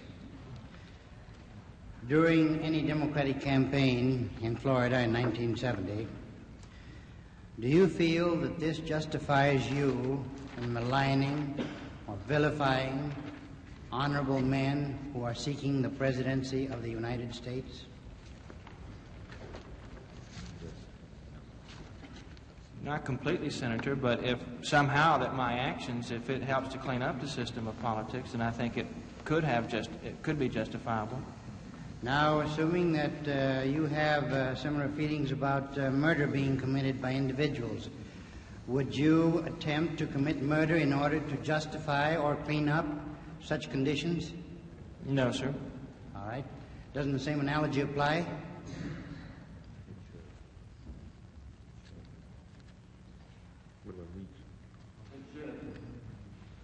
Well, does it?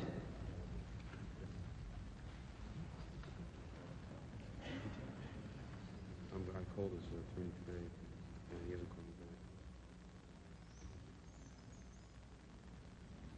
back. I think we're talking about oranges and apples, Senator. Well, I don't think so. I think we're talking about human beings. And we're talking about the dignity of human beings. We're talking about the free electoral process. We're talking about the American people who deserve the truth in political campaigns. Now, don't you think that they deserve some consideration? 100%. Why didn't you give them that consideration? I felt that I was, sir. You felt that you were giving them that consideration by spreading lies about Senator Jackson and Senator Muskie? I believe I've given my testimony as to what my justification was, Senator. Is that what you call giving consideration to a free people under a free electoral process under our constitutional system? I think I've answered that question, Senator. No, you haven't. Want me to repeat it? Yes. I feel that if my actions in any way would have cleaned up the political system, and then I think that I've attributed something, Senator. What makes you think that you would be the great American vehicle for purity in politics after what you did? I don't think I would be a great American vehicle, but if I did play some small role that would help out in that area, Senator. Well, do you feel that your role has been small? Yes, sir. Do you feel it has been great? No, sir. I believe it's been small. In what way? Now explain yourself. I just do not see the importance of my activities, Senator. Well, just explain how small your role has been and what you have contributed to purify politics in America. If my actions in any way would cause a deterrent to actions of this type, then I believe that in a small way it would attribute. Now, do you encourage the participation of young people in a similar role such as you performed with respect to our election campaigns in the United States? No, sir, I discourage that. Well, therefore, you are telling me that since you do not recommend that, it's not a very desirable role for anyone. That is correct. Now let us go into how you hired Miss Patricia Griffin. Where was she from? Tampa. Was she a lifelong resident of Tampa? No, sir. Was she from South Carolina? I believe she was, sir. Did she know Harry Dent? I never saw, I wouldn't know that, sir. Did she ever speak to you about Harry Dent? Yes, sir. She did. In what vein? I believe that she had known him in South Carolina politics. Oh, yes. And did she indicate to you how recently, after you talked to her for the first time in Tampa, she had seen Harry Dent? I don't recall today, sir. What conversation did you have with her with respect to Harry Dent? I think we've covered pretty much as what I would recall of the conversation, Senator. Well, did you know at the time who Harry Dent was? Yes, sir. Who was he? I believe he was a White House counsel.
The political system, and then I think that I've attributed something, Senator. What makes you think that you would be the great American vehicle for purity in politics after what you did? I don't think I would be a great American vehicle, but if I did play some small role that would help out in that area, Senator. Well, do you feel that your role has been small? Yes, sir. Do you feel it has been great? No, sir. I believe it's been small. In what way? Now explain yourself. I just do not see the importance of my activities, Senator. Well, just explain how small your role has been and what you have contributed to purify politics in America. If my actions in any way would cause a deterrent to actions of this type, then I believe that in a small way it would attribute. Now, do you encourage the participation of young people in a similar role such as you performed with respect to our election campaigns in the United States? No, sir, I discourage that. Well, therefore, you are telling me that since you do not recommend that, it's not a very desirable role for anyone. That is correct. Now let us go into how you hired Miss Patricia Griffin. Where was she from? Tampa. Was she a lifelong resident of Tampa? No, sir. Was she from South Carolina? I believe she was, sir. Did she know Harry Dent? I never saw, I wouldn't know that, sir. Did she ever speak to you about Harry Dent? Yes, sir. She did. In what vein? I believe that she had known him in South Carolina politics. Oh, yes. And did she indicate to you how recently, after you talked to her for the first time in Tampa, she had seen Harry Dent? I don't recall today, sir.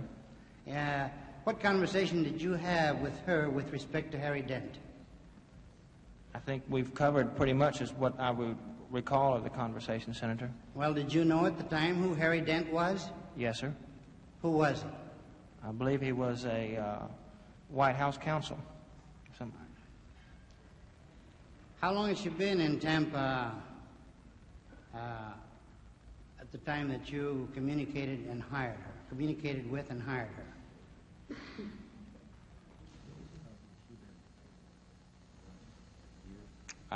I don't recall, Senator, how long she'd been in Tampa.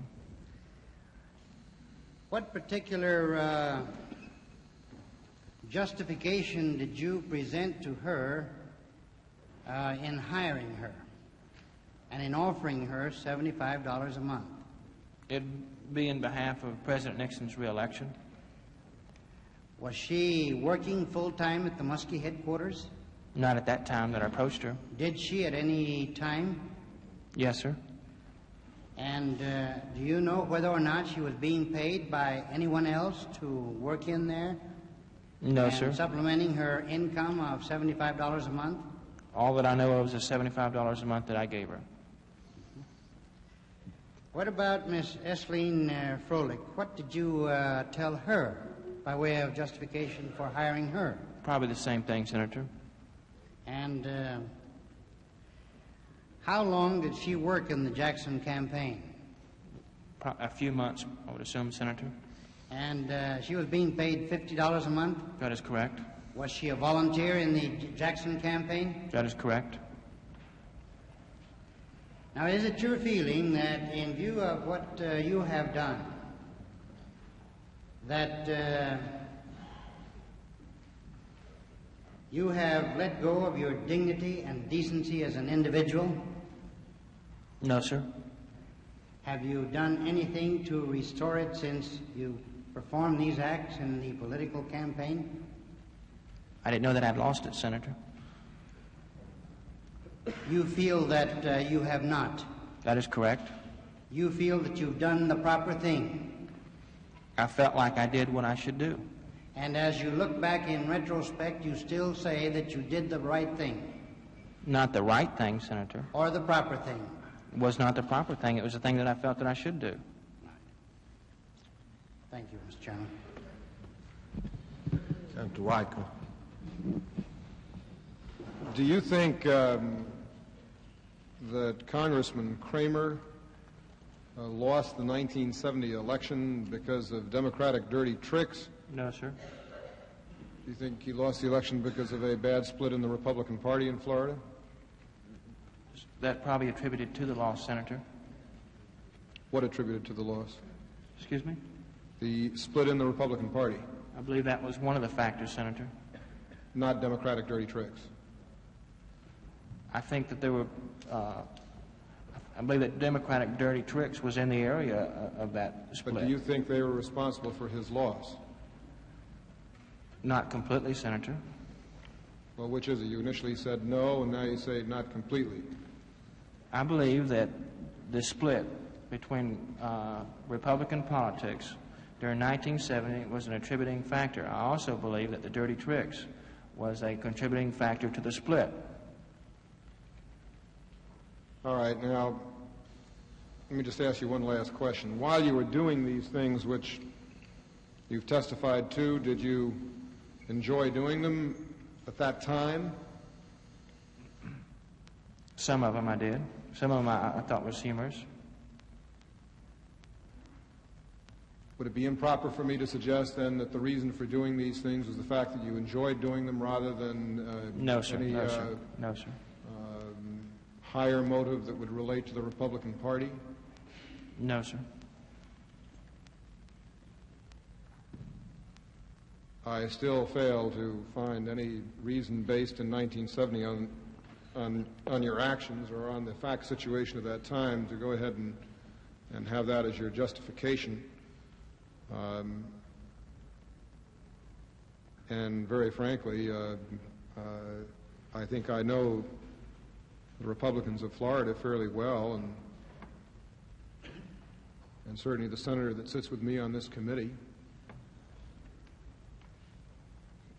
He certainly doesn't subscribe to what you throw out here, and certainly the people that I know in Florida wouldn't either. I've got no further questions, Mr. Chair. Senator Baker.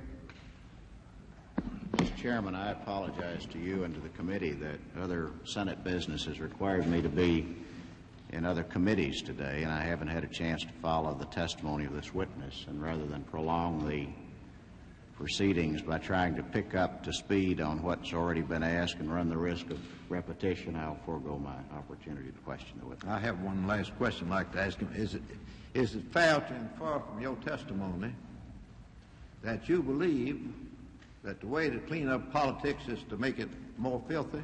No, sir. I believe I stated before the way that I felt would be the proper start, Senator. Uh-huh. Well, I just didn't know whether it's fair to infer that from your testimony or not, and I wanted to have a view whether it was. I hadn't heard it. The committee was... You have anything further you want to say? No, sir. The committee will stand in recess till Tuesday morning at 10 o'clock. And with that, the committee recessed for a long weekend to pick up its dirty tricks investigation again on Tuesday. Perspective on dirty tricks is always difficult to come by, particularly in terms of how much effect they have on the outcome of any given election. Well, Peter Kay discussed that with Jules Witcover of the Washington Post after the session was over this afternoon. Witcover covers politics for the Post and is the author of several books on various political campaigns and candidates, including one each on Richard Nixon and Spiro Agnew. Jules, in the testimony both yesterday and today, the committee seemed to be trying to find out whether these dirty tricks were aimed more at getting votes for a certain opposition candidate or with disrupting the campaigns of the various Democrats. Now, you've been listening to the Watergate Committee. You traveled around with candidates a lot. What's been your experience? Well, it's hard to say whether the dirty tricks ever got anybody any votes. They're so amateurish most of the time that the main function, I think, has been to create dissension in the opposition camp. It's and even then, I wouldn't think that, with the exception of maybe the New Hampshire primary last year, any primary was affected in a critical way by a dirty trick. Most of what we heard seemed to be directed at Senator Muskie. Do you happen to know how Senator Muskie has reacted to these various revelations? Well, he certainly feels that I've talked to him fairly recently about it.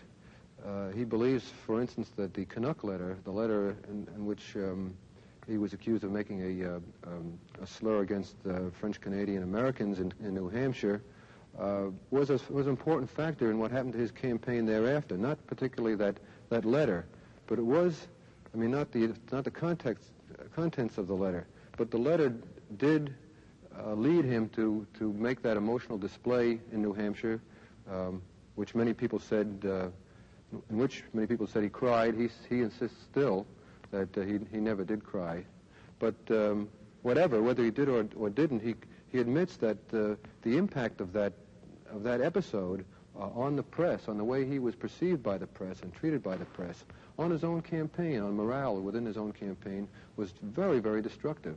And so in that particular case, he feels very strongly that his campaign went downhill after that. Well, then it isn't just the candidate himself, but it's the morale of his staff, it's the image the press has of him, it's a lot of factors that are affected. I think when we try to assess the impact of anything on a campaign, we do it too narrowly. We do tend to think of it in terms of votes. But a campaign is a mix of candidates' appearances, candidates' psychology, the way he thinks about what's going on in the campaign, how the press perceives him, and very often whether the press's perception is correct or not. It's a factor, an important factor in the campaign, because perception and reality are things that get mixed up in a campaign, and what the viewer at home watching on television or the reader of the newspaper sees in a campaign is really perception. The reporter tries to make it reality as much as he can, but very often it's not that. In the testimony on this dirty tricks phase we've heard the last day or two, there's been an attempt again by the committee to try to tie these activities out in the field very strongly to the White House through Dwight Chapin and others. Now, you wrote sort of a definitive book in 1968 on the Nixon candidacy. Was there an escalation of this in 1972 over 1968? Well, I think what the escalation was, Peter, is that the resources were greater and the determination to leave no stone unturned was greater.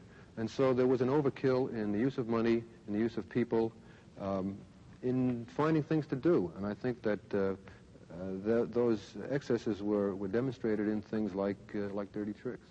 Finally, Jules, quickly put on your Agnew hat as an Agnew biographer and assess the Agnew situation in terms of Watergate. What has Agnew done to the Watergate hearings, and what has it done to the president? I wouldn't think it's done much to the Watergate hearings. I share the view that the Watergate hearings are going downhill anyway, that the most dynamic and explosive elements were already taken up by the committee.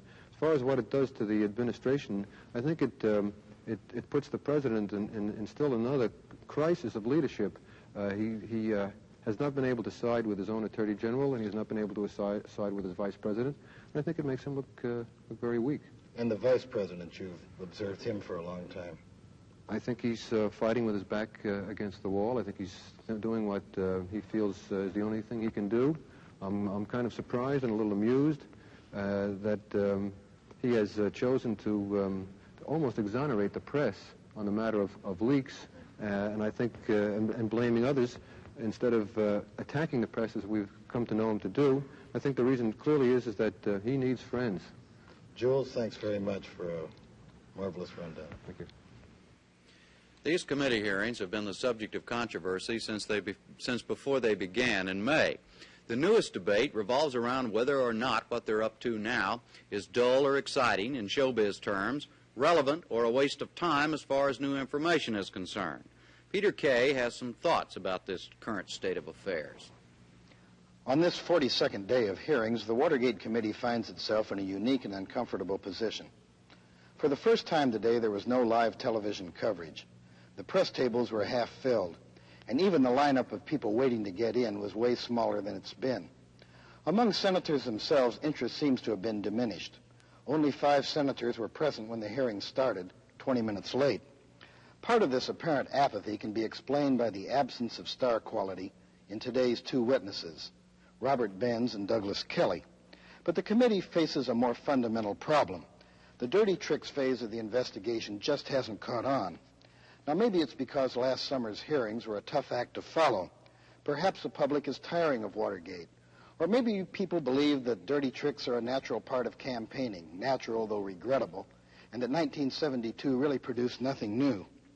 Assistant Committee Counsel Terry Lenzner says he may yet have a few surprises in the dirty tricks phase.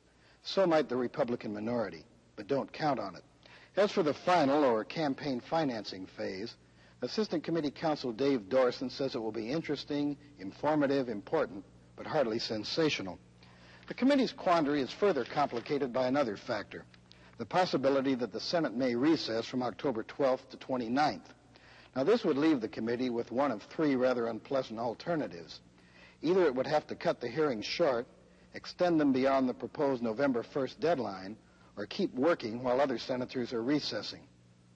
Who would have thought last summer that the committee's winter of discontent would start so early? Jim? All right, and we'll be back on Tuesday when the committee's winter of discontent or otherwise continues. Until then, for Peter Kay and Impact, I'm Jim Lara. Thank you and good night. From Washington, you've been watching gavel-to-gavel videotape coverage of the hearings by the Senate Select Committee on Presidential Campaign Activities. This program was made possible by grants from the Corporation for Public Broadcasting and the Ford Foundation. This has been a production of NPACT, a division of the Greater Washington Educational Telecommunications Association.